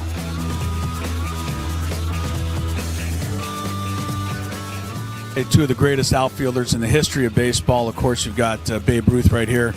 Ted Williams right over there. All right, it was all Padres today. In St. Louis, 6-1 the final. Welcome back to Gwynn and Chris. Crisello, Matt Skraby together. Odyssey Palace Studios. Bill Howe. We know how. And let's get to notes on a scorecard, Skraby. Got to break down today's game, which on the surface seems like it was just 3 hours of nothing but fun. On the surface. On the surface, yes. We'll see what else we got. What did Chris like? What does Chris want to clean up? Observations written on a grocery list. Notes on a Scorecard starts now. All right, so the game gets underway. I write down a whole bunch of stuff. I share it with you after the game. First thing I wrote before the game today is there's no way they can't get off to a better start today than they did the first two games. You mean perfect Game 1, the first 18 batters. Game 2, the first 14 batters. Yes. I don't know that I've ever seen something like that. Yeah. Today, only the one batter. Samad Taylor was the second hitter he got on base, so thank goodness for that. And Merrill then singled him to third. Manny came up, and I've seen this way too often this year, and you have too, Skraby. And I mean, Mark Grant and both Don Arcello, both of them, they saw the hanging curve, and when he fouled it off, they both went, yeah. Because it was like a 3-run homer. Just easy 3-run homer for a guy of Manny's ability. Yeah. And he missed it. He fouled it off. We're seeing this all year long. Did get the sac fly for a 1-0 lead. So we'll take that. Bottom of the first inning, and you've been talking about this. Get a run, don't give up a run. Yeah. It was up to Brad Glay, the opener, to do it, and he did. But not before he almost had his head taken off on a line drive back through the middle by Ivan Herrera. I mean, this was a wipeout. Like, he had to go down almost like he was avoiding stray bullets. Yeah, he sat down on his butt. And they brought, I mean, like, the trainer and the staff came out to make sure he was okay. That's how hard he went down to avoid getting hit by this line drive. I thought they might bring out the stretcher or something. I was worried about Bradley for a minute. But here's the question I'm going to ask. You see it in softball now in the World Series. Will baseball ever be that safe where a pitcher wears a mask? No, the answer is no. They won't even wear that donut helmet thing that one guy wore. The chunky helmet, that they had designed to protect There's pitchers. Zero chance these guys ever wear a face mask. I get what you're saying, and I would possibly consider it. I would have never imagined that a base coach would have to wear a helmet, and now it's accepted. How much longer before an umpire has to wear a helmet out there? Why don't they? They're closer to the ball than the base coaches are. I'm just trying to be consistent. Anyway, that was a scary moment. Bradley got through it. Second inning, Griffin Canning comes in with a 1-0 lead, and is he going to walk the leadoff hitter? That's the first thing I write down. He didn't, but he did walk the third hitter just to, make me feel at home. Yeah. But after 2 strikeouts, you can afford to walk the third hitter. You're probably going to still get out of that inning. Good for Canning. And his first 3-4 innings was pretty good out there today. But he still drives me a little crazy, and I'll explain a little bit more. In the third inning, with 2 out, Fernando steals second. This is what you've got to do if you're the Padres. You've got to try to manufacture runs. 2 outs, runner at first. You almost have to try to steal second now because the team has no slug. You're not going to get in from first. You need to be in scoring position. Merrill strolled second in the first inning. But on both occasions, the runners were stranded. In the fourth inning, Manny doubled into left field. I don't know about you, but we had a little celebration in the front room. It was the second extra base hit of the series for the powerhouse Friars. So depressing. Yeah, I know. He's got a lead double. There he is. What has Sheets got to do? What's he got to do, Skraby? Move him over. Get him over. Just move him over. Somehow. Pop up to short. Yeah. I think the third baseman actually caught the ball, but it was a pop up. This is a wasted at bat entirely by Gavin Sheets. An empty out. And it's happening way too often. Xander made it a moot point, bounced a single in there to center field to make it 2-0. So in this instance, it worked out. In the bottom of the fourth, Griffin Canning got the first 2 outs, but he couldn't stand the success. Gave a 2-out single up to Mason Wynn. I don't know if you were aware of this. It was the 13th inning in a row that at least one Cardinal reached base. I did. The Padres could not get a clean inning out there. In the fifth, I'm going to just give Fernando the credit here. We talked about it earlier. He hit the ball so hard that Nathan Church, the center fielder, just couldn't judge it. It was right at him. He took 2 steps in. When it sails over your head, all you want to do, ask Tony Gwynn Jr., is crawl in a hole that doesn't exist. I bet. So you can't hide in the middle of that field. Nowhere to go. I will say this for Nathan Church, unlike some of our other center fielders in baseball, he turned around and ran after the ball. Hello, PCA. Hello, O'Neill Cruz. But too late. It was a double for Fernando and RBI 3-0 Padres. Merrill batted next, and he swung and struck out on one of those curves that bounced in the dirt. Yeah. And I know it ended up being a good day for Merrill, but he's not going to hit a whole lot higher than 213 if he doesn't learn to lay off pitches with 2 strikes that are nowhere near the strike zone. Like if you're going to swing and miss because the pitch is just off the corner, I'm going to give it to you as a hitter. But these balls are bouncing, and Merrill is striking out on them a lot. I'm not the only one noticing it, I don't think. No. So I that to me is something that has to be, kind of an important thing for Merrill to get on a little bit. Finally, in the bottom of the 5th inning, Griffin Canning made me feel at home and walked the leadoff hitter. Because that's what he does, and that's why he's always in trouble. And wouldn't you know it, that is when the Cardinals scored their run. But not before Ty France made a really good play. 1st and 3rd, 1 out, ground ball to first. I thought he'd take it, go to the bag, settle for the out, let the run score. He whips that ball home. He gets the runner there, cuts down the run, keeps it a 3-0. And all I can say, and I wrote it right here, but defense matters. Mm-hmm. We talk about it all the time, get the best hitters, get this, that. Defense can help you win. That was a great play by Ty France. I don't know that a lot of first basemen would even attempted it. Unfortunately for Griffin Canning, he throws an 0-2 curveball right in the middle of the plate, and Burleson gets an RBI single. That's a terrible pitch. Yeah. You just got to execute better than that. I know as an overall, it's a winning day. Griffin Canning got the win. I don't want to be too But these are mistakes that should not be made by major leaguers. Michael King did it yesterday. 0-2 pitch in the first inning. He hung it right in the guy's eyes, and he singled in the first run of the game. 0-2 pitches are not supposed to be in the middle of the plate, and especially to a guy like Burleson, who now has a 17-game hit streak.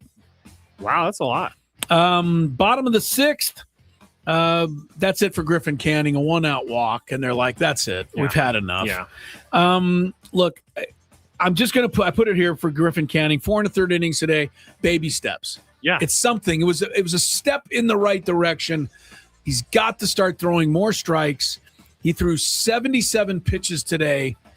30 of them were balls. That's too much for a major league pitcher. Can't be behind all the time. And if you are, even though you won, you're going to have a record of 1-5 and an ERA of 6.64. You got to start getting ahead of hitters for Griffin Canning. And I think his extended spring training is over. Kyle Hart comes in and picks off the runner, though. Yeah. And I got to give a little ding here to Mason Wynn.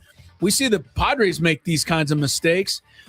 I think when you're losing by 2 runs and you are on first base with a left-handed pitcher like it was, you can't just risk it and go on the first move. And that's what Mason Wynn did. He didn't read that. As soon as Kyle Hart lifted his foot, he took off. Now, if Kyle Hart goes home, you're good. We saw it the other night. Right, but if he goes to first, you're dead. And I don't think you can take that chance when you're down 3-1. I thought it was a bad base running play. Padres were able to take advantage of it. And then in the 7th inning, Kyle Hart gets a 1-2-3 inning. First of the series since Monday. By the way, in that 7th inning, Hart grooved one to pinch hitter Jose Fermin. He hit it 390 feet. Yeah. Jackson Merrill caught it. Still better than a stupid walk. Let them hit the ball. I hate walks, and it costs you so many games. Let's go to the 9th inning because, there was something before then. This was pretty crazy. You don't see it very often. Bogarts came up with a couple of guys on. They brought that reliever in, Roycroft, who's not even a major leaguer, but they brought him in, and his first pitch clunked off of Bogarts, knocked him down, and then caromed into the catcher, Pajes, and knocked him down. I think the catcher took the worst. He did, but both guys were down for a moment. They were. The catcher was really hurting. He was stunned, but you don't see one pitch get 2 guys very often. Never. But I will tell you, I've seen a video before. You can probably find it on YouTube. I think it honestly was Yu Darvish pitching. He got all 3. He got the batter, the catcher, and the umpire. That's pretty amazing. So look it up if you want to get a laugh. But that was a strange one for sure. Look, Jason Adam, I think, is still not Jason Adam yet. But he got Burleson at a hard ground ball. Luckily, it was a double play and got them out of that inning. And then in the 9th inning, you add to the lead, and Duran came up. And I just a quick thing. First guy got on in the 9th inning. Duran was asked to bunt him over, didn't get the bunt down, but then chopped and grounded out, and the runner went to second. Yeah. And you could say, well, that's just as good. It is, but for Duran, it's not just as good. Because if he bunts him over, he doesn't get cost an at-bat. True. But if you can't get the bunt down, it costs you an at-bat. And now your average is your average takes a hit on that. Look, Merrill hits the home run. Tatis knocks in a run. The home plate umpire actually waved off the run that Fernando drove in. I saw that. Because he thought that there was the third out. I was like, what is going on? Well, when Fernando was thrown out at second base, that out happened before the run crossed home plate, which would negate the run if Fernando was the third out. But Fernando was only the second out. So the umpire was He forgot. Okay. The home plate umpire didn't know how many outs there were. Thank goodness, because I thought I was crazy. Home plate umpire had a brain cramp there. And, hey, in the end, we got the win. 3-run 9th inning, by the way, for the Padres. They're now plus 33 run scoring differential in the 9th inning.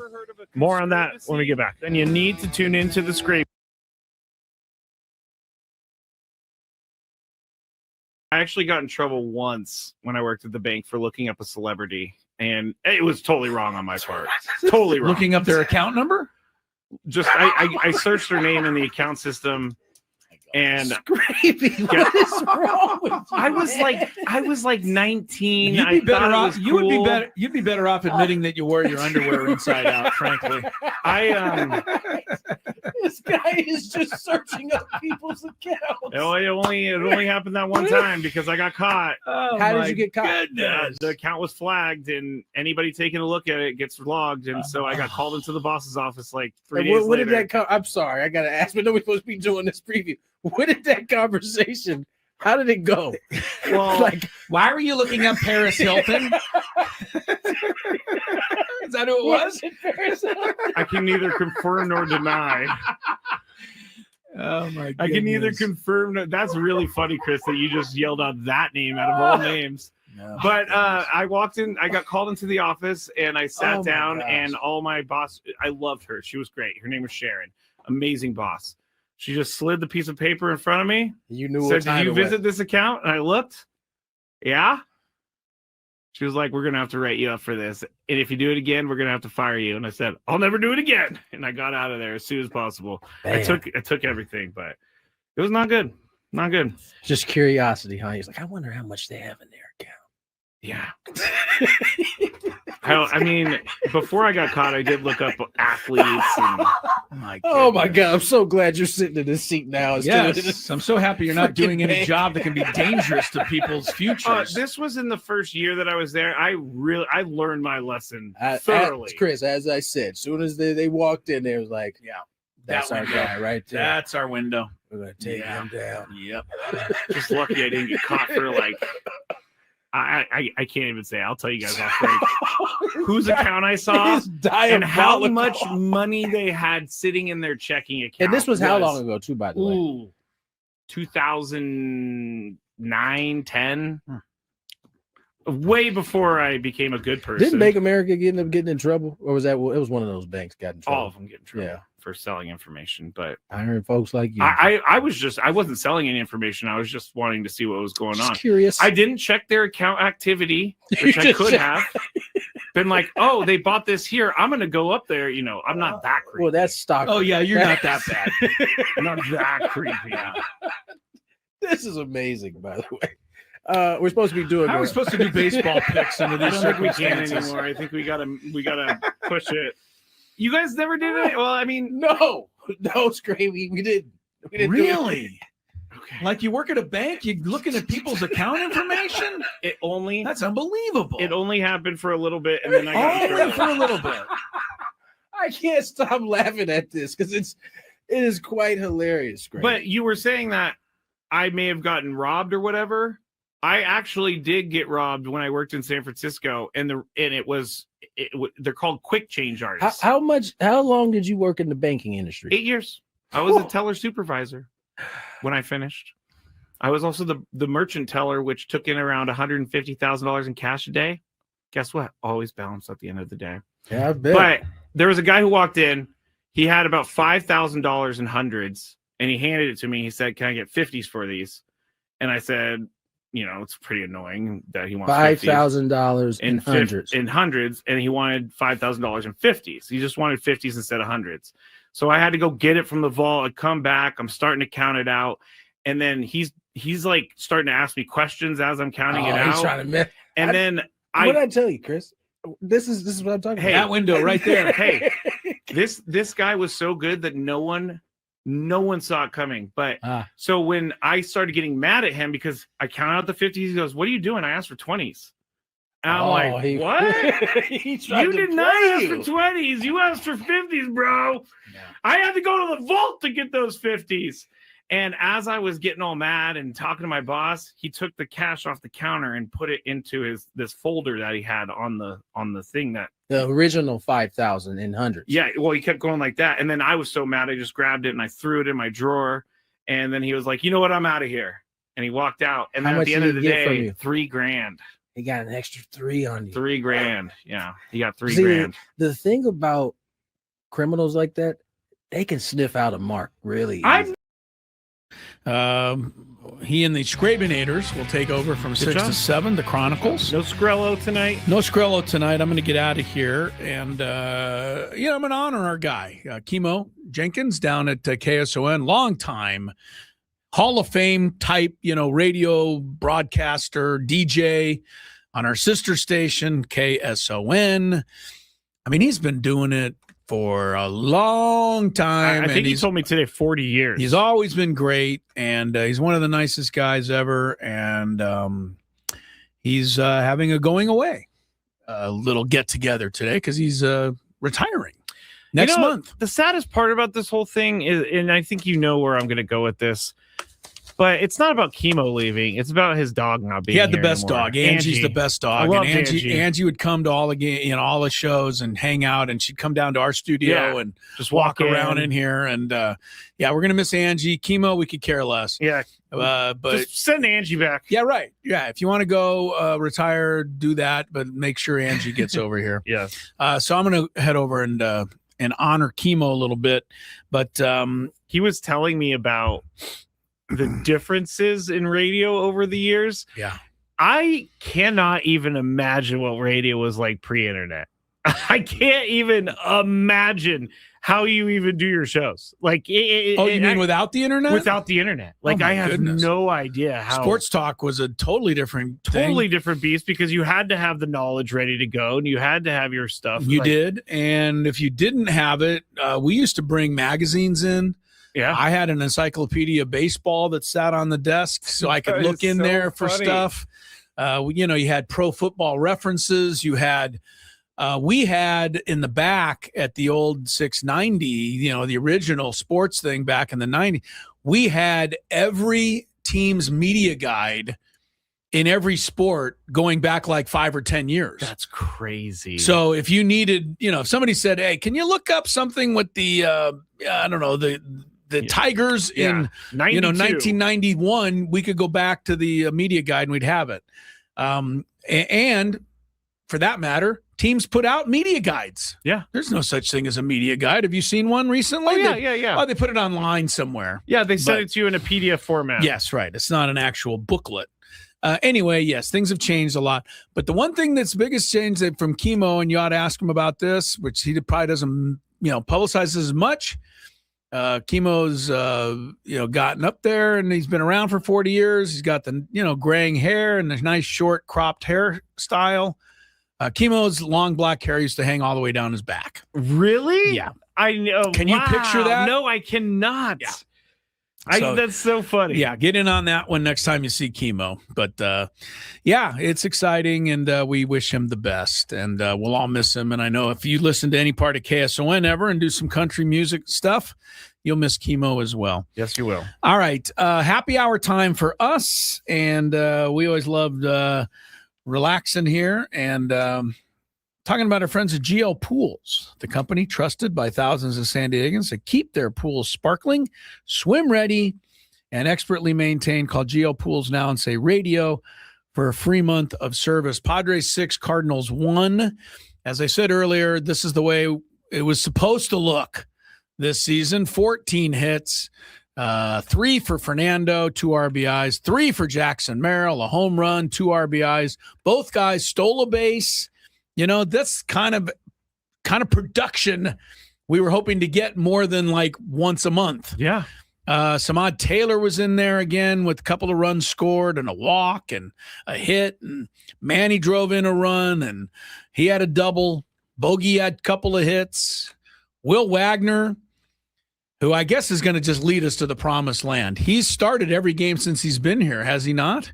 It seems maybe like all but one. I don't want to. It seems like we're attacking him, but I don't really. I just don't understand. Right. I don't mean to attack Will Wagner, but I don't get why he's just all of a sudden being looked upon as a savior. He's playing third base. He's playing second base. He's DHing. He bats fourth. He bats fifth. He bats eighth. He bats against lefties, righties. He's more of an everyday player than practically even Sheets is. Yeah, which I don't. I don't get it. Yeah, I'm not sure what they love. Will Wagner. He was 1 for 3 today. He's hitting 278. How much if he gets on base? Sure. I like getting on base. I'm not wrong. I'm not picking on him, but I'm agreeing with you. I don't understand what he has done in the past to warrant this kind of belief. Yeah, I don't know. So I don't know. But hopefully he'll just keep, getting the job done, because it looks like he's going to keep being in the lineup. By the way, and I don't know if anybody asked Stammen about this, but he had said earlier this week that today was going to be the debut of the new catcher. And correct me if what's his Hart? Not Hunt. Hunt. Thank you. Yeah, sorry about that. But the new catcher, Hunt, who came up for Fermin, because this is the third game in 3 days, day game after a night game. And Craig Stammen said, hey, we're going to, see what this kid's got. Well, he didn't see what the kid had. Duran played today for the third straight game. I don't know if there was a change and why there would have been. Like, if you want to take a look at the guy, why didn't we look at him? Yeah, I didn't see anything. I don't know if anybody asked Stammen about that. You know what? Someone did ask him, because Ben and Woods had Craig Stammen on the show this morning, and it's for the management report presented by CCC. Let me start this over, Chris. Earlier this morning, Craig Stammen, the manager of the Padres, joined Ben and Woods for the management report presented by SDCCU. It's not big bank banking. It's better. Something that you talked about yesterday or the day before, maybe a new voice for hitters. Ben and Woods actually asked Craig Stammen if it's time for a new voice for the hitters, and here's what he had to say. No, I don't think that makes no sense to me, in my opinion. I think the hitters are the ones taking that bats on the field. They've got to figure it out. We've got a veteran clubhouse. Those guys know what they've got to do to be able to hit. Our hitting coaches are doing a great job. They have worked their tails off. They're coming up with new ideas every day, new ways to say things. And so far, we just haven't found the correct formula. And it isn't anything like in the past when we have hitting. The message is very similar, has been very similar at times to that. And so I don't think it's the messaging nor the work that they're putting in. I think it's just we got to figure out a way to get it done in the game. And it's easier said than done, but that's the bottom line, is we got to be able to get it done. And if we're not getting it done, fine, we can answer those types of questions. But, I'm not one to, make adjustments this early in the season or this quickly. It's just not to that point. All right. Well said. He's got a little more patience than I do. But I get it. He's right there with these guys in the trenches every day. He sees the work they're putting in. I have no doubt they're putting in the work. Oh, yeah. So I like the question as it was worded, which is, do you need guys to work harder, or do you need maybe a different voice? Because I think that is something that you can ask. Yeah. And Craig Stammen says no. So that's going to be the answer. That is going to be the answer. Yeah. So hopefully there'll be more days like this where you get 14 hits and everybody's in on it. And if there are more days like this, there'll be less questions like that. Correct. Very and simple. I heard from Craig Stammen yesterday before the game that he was actually putting more of the blame on the offense. He said, hey, we got to get going, and these guys have to get going. He took a little bit of a more stern approach to this whole thing and put a lot of it on the team, which I did like. So maybe he is kind of getting into that mode as manager, where there's nothing wrong with expecting your guys to do the job. Absolutely not. Nothing wrong with that. And we've talked about him, hopefully holding these guys accountable. Manny, you're hitting 177. Let's go. Yeah. That's still crazy to me.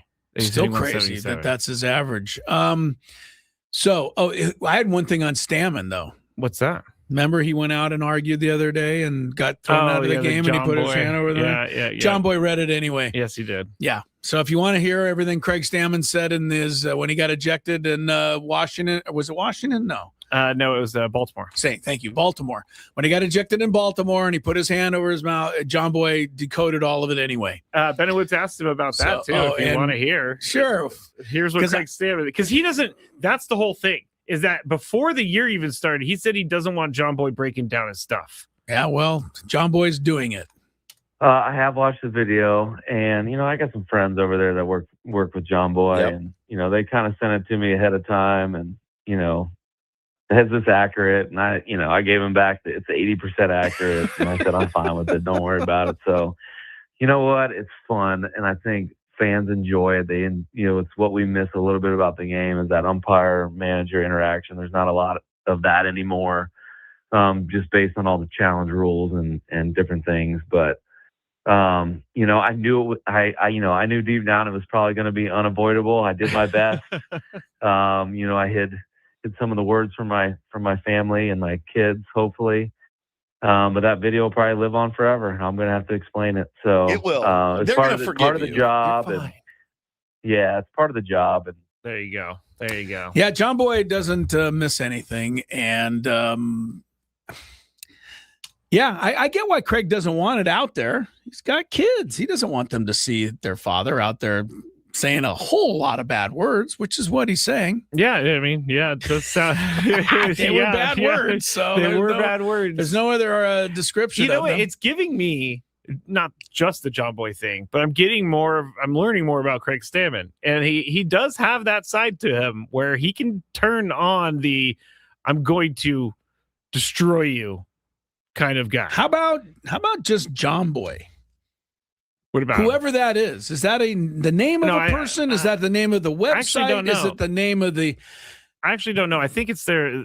I don't know. My point being, John Boy has become like an adjective now. You got John Boyd. Yeah. You know what I mean? Like this is a guy sitting around one day, figured out that he can read lips and turn that into something. Well, I think he started with the trash can with the Astros. He was the one who kind of developed the video. Whatever he did, he's provided a service.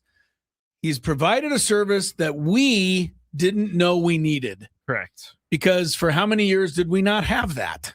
Forever. But now we have it, and we're like, how did we live without it? And now it's really funny. And whenever there's any kind of an argument or anything happens on a field of play, if John Boy doesn't break it down, we're disappointed. He's also people are asking him to break down other stuff, not just sports, because he's so good at it. Well, he is what he is. I don't know if you ever saw the Seinfeld episode with when Jerry was dating the deaf ball girl at I have not seen that. Oh yeah, he went to the U.S. Open tennis, and the linesman. He wanted to get to know the linesman because she was attractive, and he went over to kind of hit on her a little bit, and she didn't look at him, and he got all upset, and he's like, "Oh, you're so big over there," and he goes, "What are you, deaf?" And she goes, "Yeah." So anyway, starts going out with her. George is in the middle of a breakup with somebody, doesn't know why the person broke up with him, so George tells Jerry, hey, maybe we can use her to read lips. Oh, gosh, George. But the classic scene is when they're in the restaurant and George and Jerry are talking about using her services in front of her, but they don't want her to know that. So George and Jerry are covering their face and trying to pretend like they're – and it's very Stammen-like. Yeah. They're covering the beginning of it? Right, trying to make sure nobody can read their lips. And George is like, I don't know, Jerry, trying to do all these crazy. It's very funny. That show's great. And then, they go to the party and she helps break it down for George. And anyway, so the John Boy experience, Seinfeld was in on it many years ago. We'll take a break. More Gwynn and Chris ahead. An update on the College World Series. We might be close to a couple of finalists in Omaha, and more on the World Cup as we roll on. If you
Omaha. Now we're not changing plans. We're checking in on what's going on in Omaha. Haha, I got you. I get it. I was like, yeah. wait a second. Why are we? What? Huh? Yeah, College World Series action. It's been pretty good. Some of the games have been a little one-sided, I will say. Yeah. But North Carolina going to be in the finals. They took out West Virginia today, 12-7. So Carolina will be in the final series, best of 3, and they will play either third-ranked Georgia or unranked Oklahoma. It looks like they're going to play unranked Oklahoma. Yeah. Oklahoma's in the winner's bracket. Georgia needs to beat them twice, including tonight. But Georgia's not beating them tonight. Oklahoma's ahead 4-0 in the 4th inning. So could be North Carolina and Boomer Sooner for the college baseball championship this year. I used to dream about playing in the College World Series. Is that right? Well, when I played at San Diego State, I know, it's a while ago. If I could turn back time. But when I was there, Skraby, thanks to guys like Tony Gwynn and many others who were great players, Bobby Meacham and Al Newman and all kinds of other guys that were sensational and would be, a lot better than I ever was. We got really close to the World Series like twice. Wow, that's cool. So we just didn't get there. Jim Dietz, I thought that was kind of the one thing that he was always missing out. He just never, and it was like tantalizingly close there for 5 or 6 years. San Diego State baseball was a top 10 program in baseball then. So we just were close, and we would always lose to Fullerton, and then Fullerton ended up winning, I think, 3 World Series. Yeah, they were good. I mean, I don't honestly. Yes, they were good. Really know when they won them, but yeah, they won them back then in the early 80s and things like that. Mark Kotze played at Cal State Fullerton, among others. But Cal State Fullerton always got where we thought we should have been. And so it just didn't happen. But now I don't really dream of going to the College World Series. I really wouldn't be eligible. Do you dream of wearing this hat? Oh, Skraby, Yes. You're speaking my language Thank now. you. Because you can get this Western Snapback hat presented by Petco Monday, June 22nd at 6:40 p.m. The first 40,000. Wait, it says Monday, June 22nd at 6:40 p.m. And then it says on Monday, June 22nd at 7:10 p.m. I bet it's a 7:10. It's the 7:10 because they're playing the Braves.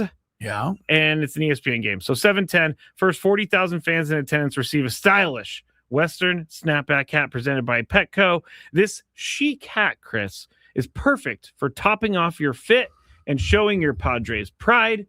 For more information, visit padres.com/giveaways. And by the way, next weekend is the last weekend the Dodgers are going to be in San Diego this year, unless they play in the playoffs. But this is their last to Major League home Baseball series for the Padres. So you got to make sure you do that on Fridays. Arrive early, party in the park, $5 drinks, live music. Sundays there's Kid Fest with family-friendly fun like inflatables, balloons. Padres.com/tickets and also Padres.com/giveaways for your Western Snapback hat. All right, so the bottom line next week is a big week at Petco. Got the Braves, best team in baseball, and the Dodgers, also best team in baseball. They're both coming in next week. Yeah.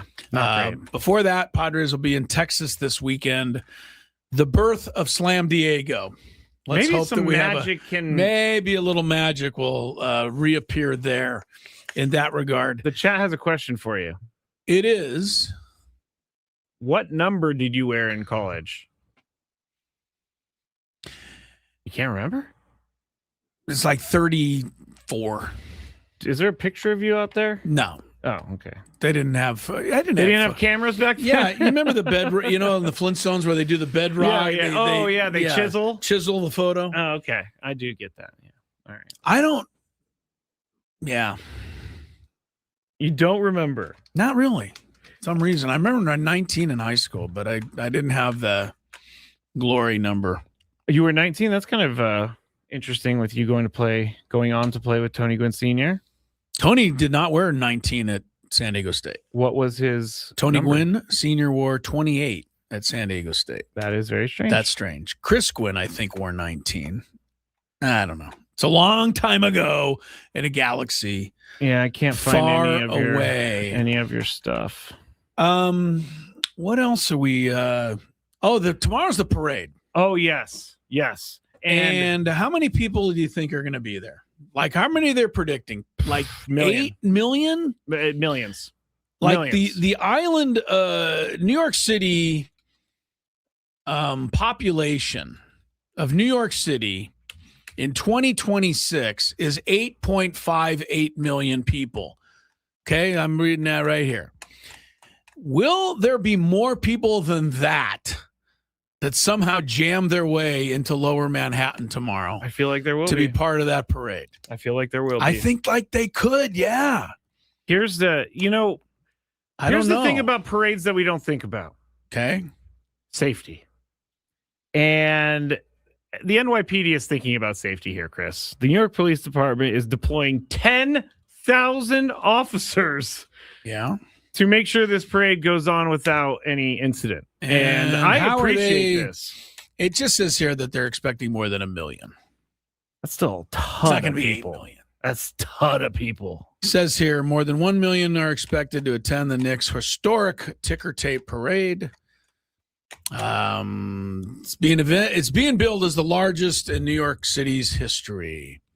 10,000 officers, as you said, largest police deployment for any event in the city's history. Parade will start at 10 a.m.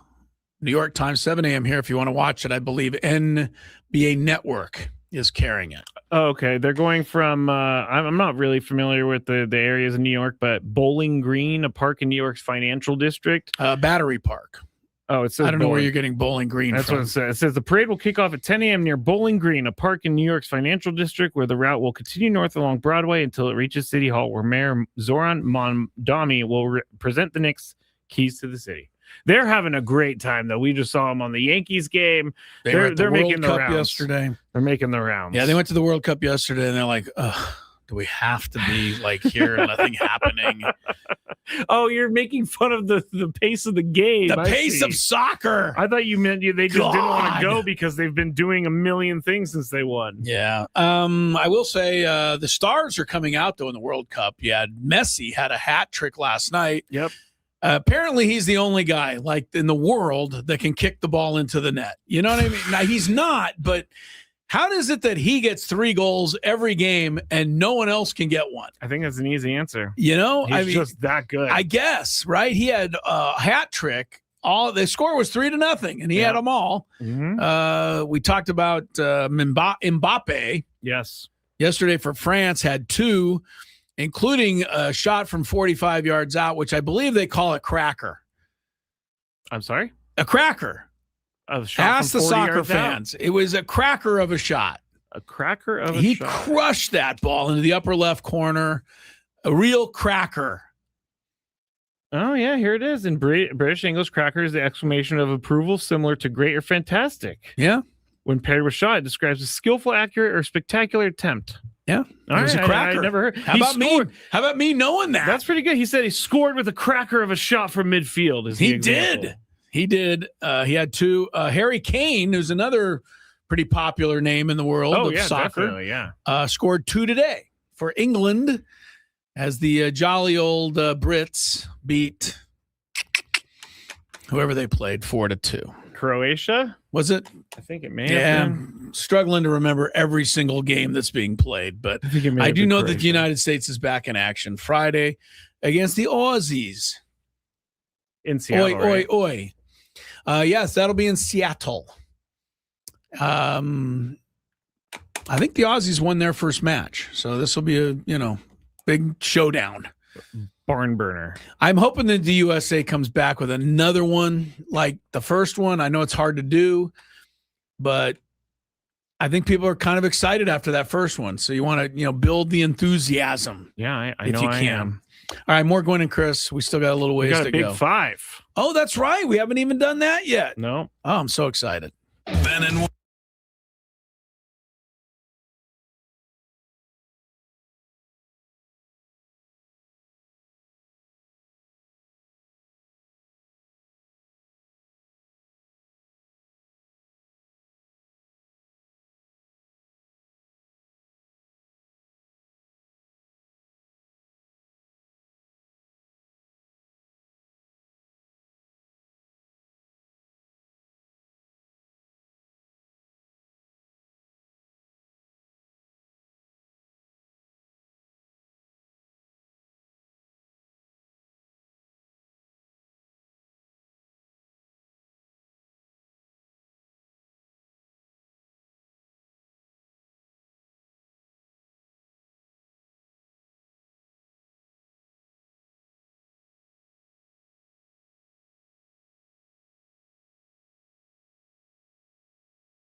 All right, first pitch. All right, first pitch coming up. Blake Dunn getting ready to hit. And we're That's the underway. ball.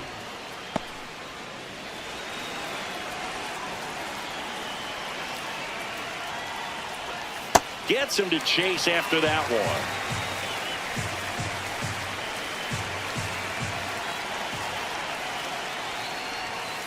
Right through there for a strike.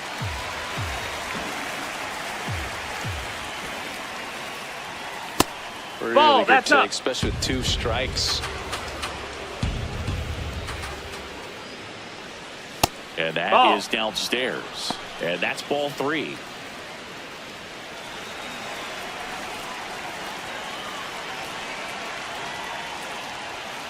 That's foul off to the right side. Keeps the AB going.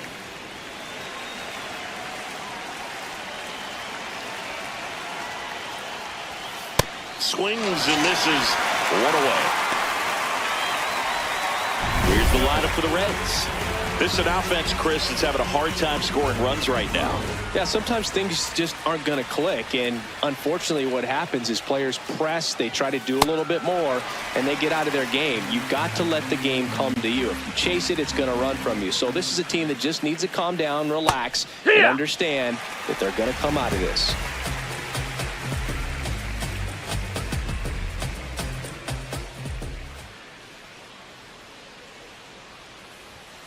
Strike 3, and that's 2 in a row. Now he's challenging the called strike. Well, there appears to be no problem settling in on the mound out there today. It looks pretty tough to start this one, punching out the first 2 hitters of this ball game. And somebody's going to have to put the bat on the ball, put it in play, and get something going. Sal Stewart, the next to hit, takes outside. That one close, rule the ball. And the count is 2-0.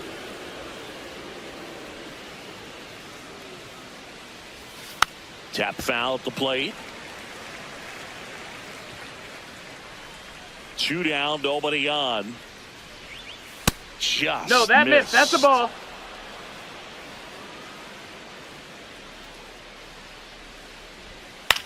Now a pop-up on the infield. Tatis. And that is that. Fernando Tatis Jr. to hit here. He's already set a new career best for stolen bases in a season, Chris.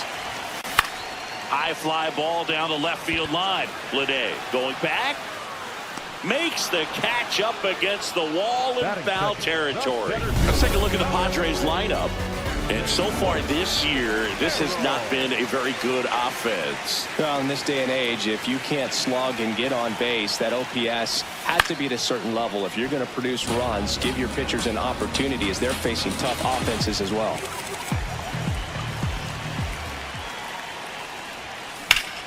Fly ball, pretty well struck right field. Carrying well. Out of here. A solo shot. The Padres score first. It's 1-0. You can't ask for a better start than hitting a home run in your first at bat to give your team the lead. 1 down. Next for the Padres, Ty France. Rips one to left. That's a base hit.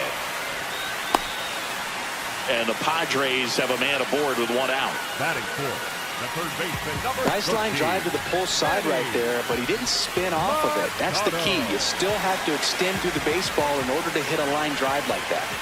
Manny Machado up to the plate. Swings and misses and 1 down below the zone.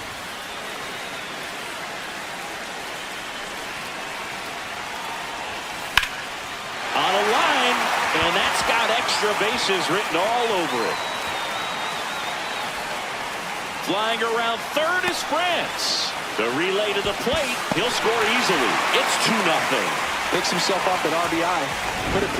All right, first pitch coming up. Blake Dunn getting ready to hit. And we're That's underway. the ball.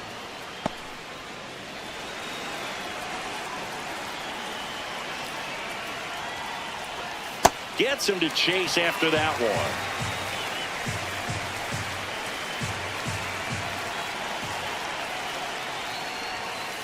Right through there for a strike.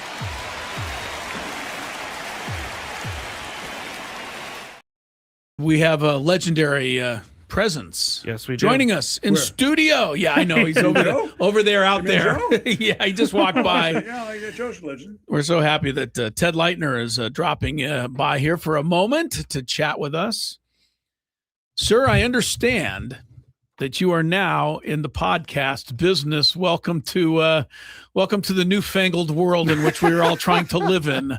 It's fascinating because all the time that you and I have been in broadcasting, and in terms of learning, and you used to one-man band. I saw you in Vegas doing Aztec basketball, and you were the engineer, you were the producer, you were the broadcaster. I did that one time in my life in 1978 at the University of San Francisco. And I got knocked off the air. It didn't go well. It did not go well. A lot. And I told the management guys, I said, you have to understand me. My brain does not work mathematically, financially, or when it comes to technology. And I'm not trying to get out of work. It's no big deal to have an extra suitcase. I'll do it. And I got knocked off the air, and we missed most of the game. I said, the advertisers, this is not smart. You need somebody to plug me in. You have to have somebody with me. And so they traveled somebody with me for decades. And then they had, for the last 10 years, they hired somebody in each city for $500 to be the engineer and producer, whatever. So that's what, and I didn't understand any about technology and broadcasting then. I just talked into this microphone thing and it came out at the other end. Now with the podcast, I have no idea about Zoom, how any of it works. So I'm so dependent on engineers, people with engineer-type brains. Yeah. It's a respect. And you know what my theory is, Chris? It's always Larry Himmel, may he rest in peace, at Channel 8, used to say to me, man, you're terrific. I don't believe how you do the sports, yada, yada, yada. Larry, you know what my test is always? Can you do my job, and can I do the other person's job? Now, you fill in on sports occasionally for me, but if I had to fill in on your Biff and Skippy, whatever it's called, TV show, Larry Himmel was a genius. I couldn't act my way out of a paper sack. I would be so stiff and just crappy, and I could not. You're a stand-up comic at the comedy clubs in San Diego. I could not do that. That takes talent. That takes the talent. Yes. The difference between the men and the boys gets separated right there. And so, Larry, you could do my job. I cannot do your job. So I have more respect for you than you should have for me. And that's always been my test about those in broadcasting. Well, it's a good test. Or any other job. It's a good test, but I want to just say that a lot of people could do your job. They couldn't have done it as well as you've done it. Let me just add, let me throw that in. I could have stood there in the studio at Channel 8 with no script and somehow got the sports report in. Sure you could. But it wouldn't have been as funny as the kind of stuff you used to give us every night. Thank you. All right, so now you're podcasting, and now you're speaking to people, and they now can download you, and they can, chop up what you say, and they can hear it all over the world. And now. I don't have any idea why or how. And you don't know how it's working. No idea. But I know that people are going to find your podcast. You and Laz are doing this, right? Jim Laszlo, one of the greats of all time. I think, to hear the two of you just kind of go on. I mean, give me just a little idea. Are you doing sports is probably the center of it? Sports is but I imagine you're branching out. No, I did a comment at the beginning. I don't know what it was about Trump. About 20 seconds, and then we did sports the entire rest of the time. Okay. And that was the same thing. We did not even one political comment last week. I find it to be, because on X, when I did not have any other employers left, when I basically lost all my jobs. Yeah, good for you. It's hard to lose that many jobs. You got to be darn good, to do that. You must be consistent. Yeah. And I eventually lost the ball. But it wasn't for something I did. It was a matter of age and eyesight and stuff like that. So when I stopped having the Padres and Aztecs as my employers, that would get a lot of heat if I did politics. Yes, you threw a few things out there. Right. And I want to thank you for the entertainment, because I would read the comments. I hope so. The comments, I just felt, and I've never done it before. I've been on X for, I don't know how, 2 decades or more. Right. I've never done political stuff. Not a word. Yeah. I'm not a political commentator. I'm not a political expert, but I thought I am a United States citizen.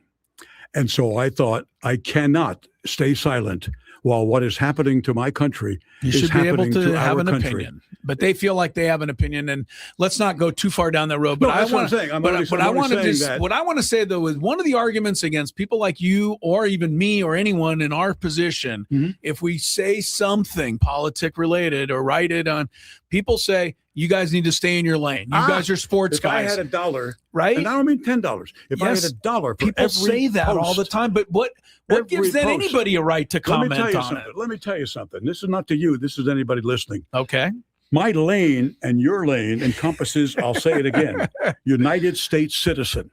I think It so. is your duty to speak out. It is your duty to criticize the government. It is your duty to criticize the people in the government that you don't think are doing what they were elected to do.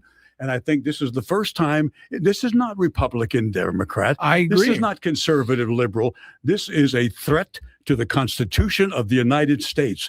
The Bible is not the law of the land here. It's not the sacred document. It's a sacred document, but we don't go by the Bible. There are those people who don't abide by the Bible, live by the Bible. The Constitution since day one has been the book, the Bible, the Constitution of the United States. When it is being abridged, attacked, destroyed, challenged every other hour, for God's sakes. All right, but that's it. Stay in your lane. Right. Get back in your lane. To say to somebody, get back in your lane. Nobody. Let me tell you what you can do. My lane, just like your lane, encompasses everything involving the country that gave me this great life and gave me this great career and these great children. And I will not be silent, because those who have been silent in history 100 years later sit around and say, should have said how did something. it happen here? Should have said How did something. it happen here? How come nobody spoke up? What the hell was wrong with you people? And it'll be our kids and grandkids asking us in my age group, what the hell was wrong with you people? You saw what was going on, and it was being nodded by those in Congress. It was being winked at. Okay, not okay. So this is not politics. This is the survival of our democracy and the men who died with the women to make it free and to keep it free. So I had to speak out on X. I don't regret it. They beat the living hell out of me with, I'll never listen to you again. I used to like you and yada, yada, yada. I've had my career, and I appreciate your support, all of you. When I had that career, God bless you. But to be silent with what's going on, not a chance. Ted Leitner never has been silent, and that is why I think most of us, we love you. And there are going to always be detractors from everything. We know this. Always. You can't make everybody happy, and I'm not trying to make anybody happy. But what you should just tell everybody I'm scared, that's all, for my country. What you should tell everybody who says you should stay in their lane, you should just say, I don't give a frosty crank. That's true. That's my all-time favorite line, no matter what the circumstances. I used to say that at a radio station when you were a mere boy. Yes. Where did you even? Where did you? Did somebody invent that, or did you pick it up somewhere? I just said it. I got to be honest with you. I don't give a big frosty crank. What you think? It was on a talk show, typical talk show. I have no idea what a crank is or what a frosty crank is. Don't know either. But I really don't. You always try to listen to the other people and want their opinion. But when their opinion is so contradicted by what's absolutely happening, then I'm sorry. I will not allow my granddaughters to be in a dictatorship. I will not, or my grandsons. And what everybody thinks of me now or doesn't think of me now, every one of us needs to speak up. Ted Leitner, we brought you on to talk about like the Padres and some of this important stuff, like NASCAR coming to town. Did you ever imagine you'd see that in San Diego? I honestly did not. I happen to think it's huge. Right? I happen to think it's enormous. It should be fun. Yeah. I am not a big horse racing fan. Okay. And I am not a big car racing fan. My theory was always, if you can't interview the winner, the horse, then it's no if good. You can't interview the winner, then it's really not a sport. It's an exhibition, and you can call it many other things, but you can't interview Secretariat, and you can't interview the winning car by Mario Andretti back in the old days, or somebody more modern. And I've always thought that. But the spectacle is simply spectacular, if that's not redundant. It's going to be crazy at Coronado NASCAR, this weekend. You get those kind of races in your city. It's like having a National Football League franchise. We had it. We lost it. If you pick up a NASCAR and stuff like that, that's big time, great for the city. And you are a New Yorker originally, or at heart. Much of your life, early stages were New York. So your Knicks, or the Knicks, win. You kind of know what it'll be like tomorrow there. But I bring it up because every time there's a parade like this, I still get sad that we haven't had ours. I understand. You know what I mean? I know the Knicks have waited 53 years. Yes, they have. We've waited longer, and there's no end in sight potentially. And Padres in '84 were very good. Mm-hmm. Padres in '98 were excellent, as Mr. Burns would say. Yeah. Excellent. But the Yankees were better. Yeah. And the Tigers were a generational team that was 45-5. I know. One day to the last day, leading, they were better than the Padres. So we got there twice, not able to get it done. The Knicks were great. Not good. Great at the late 60s, early 70s, into 73. Yeah. That was a championship opportunity then, and they didn't get it done. The Lakers were a big nemesis, without any question. And so that was a problem, I think, for them. When you're talking about Walt Frazier, Clyde Frazier, and Earl the Pearl Monroe, and Willis Reed, Dave DeBusschere, Bill Bradley. These are all Hall of Famers. How about being able to name the entire starting five of a team that played 56 years ago, and you just did it with ease? I just did. They were so great. They were so great. Well, it's fascinating, Chris, about them, having been in New York and Marv Albert. And another New Yorker who was just mesmerized by those Knicks teams. That's where he started. Yeah. On doing the Knicks. And I asked him one time, where did yes come from? Right. The greatest basket call of all time. Pretty good. And Marv said, Mendy Rudolph, the official, would go by my table to go to the scorer's table to make the call. 23 on a push. Yes. When he pointed count the basket. Count the basket. He wouldn't say count yes. So he took this from a referee. And Marv thought, yes, that's a nice call. I like that. And he took it from a referee. As Paul Harvey would say, the rest of the story. The rest of the story. And he had that, which I thought was really neat. But that team was so great. But the fascinating part is that they did not get along. Oh, those Knicks teams in those days. Those Knicks teams, the joke was 11 players, 11 cabs to Madison Square Garden. Did not know for the home games. Yeah. But click. You heard that horn? And those guys played basketball the way it was invented. Pass, move it, screen, do everything for your teammate. And you don't want to like them, don't like them later. Don't go out to drink with them. But God, they did not. They did not. Many of those early 2000 Dodger teams were like that. The Dick Williams early A's teams that won the 3 World Series in a row, they were like that. But the Knicks, gosh, did they play basketball. The thing that was cool about those Knicks that people don't, I'm trying to even, it's 56 years ago that they won, and 70, 73, 53 years ago. Right. The coach was Red Holtzman. Right. The player was Phil Jackson, who learned from Red Holtzman, who then brought it on to the next thing, which was the Bulls and all of that, which Steve Kerr brought. Triangle offense. Yes. Same. He put in, and this guy named Isn't Michael it Jordan. Crazy? Oh, it's crazy what happened 40 years later, and it can be traced back to that Knick team. No question. So exactly where it started. That backup center, the backup to Willis Reed. Phil Turns out to be one of the great coaches. And gangly forward from North Dakota. That's it. And gets to date Dr. Buss's wife. Oh, yeah. He ended up with Jeannie. Yeah, he sure did. And ended up, so great term. He'd be thrilled to hear that. She would too.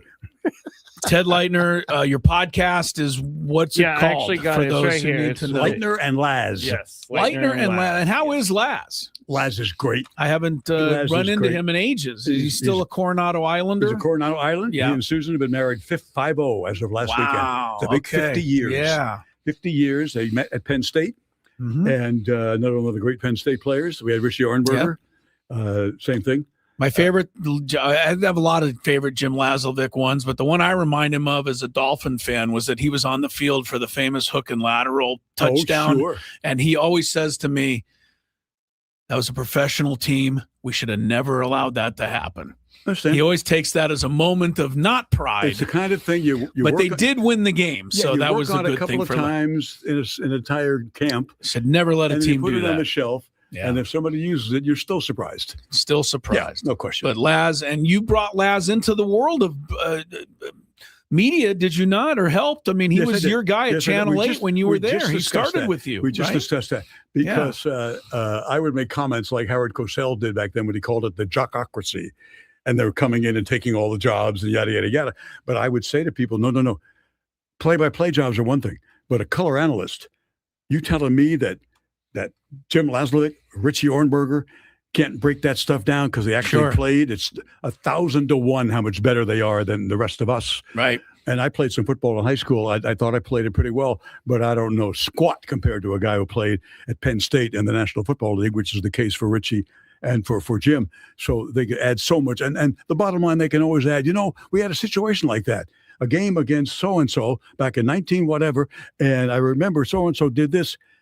They take you right to the huddle. They take you right to the game. I can't do that. We can't do that. They have a very big, important function when they do that, and they're terrific. They're not all great as analysts, and their voices are not all great and so forth, and so they get the better ones.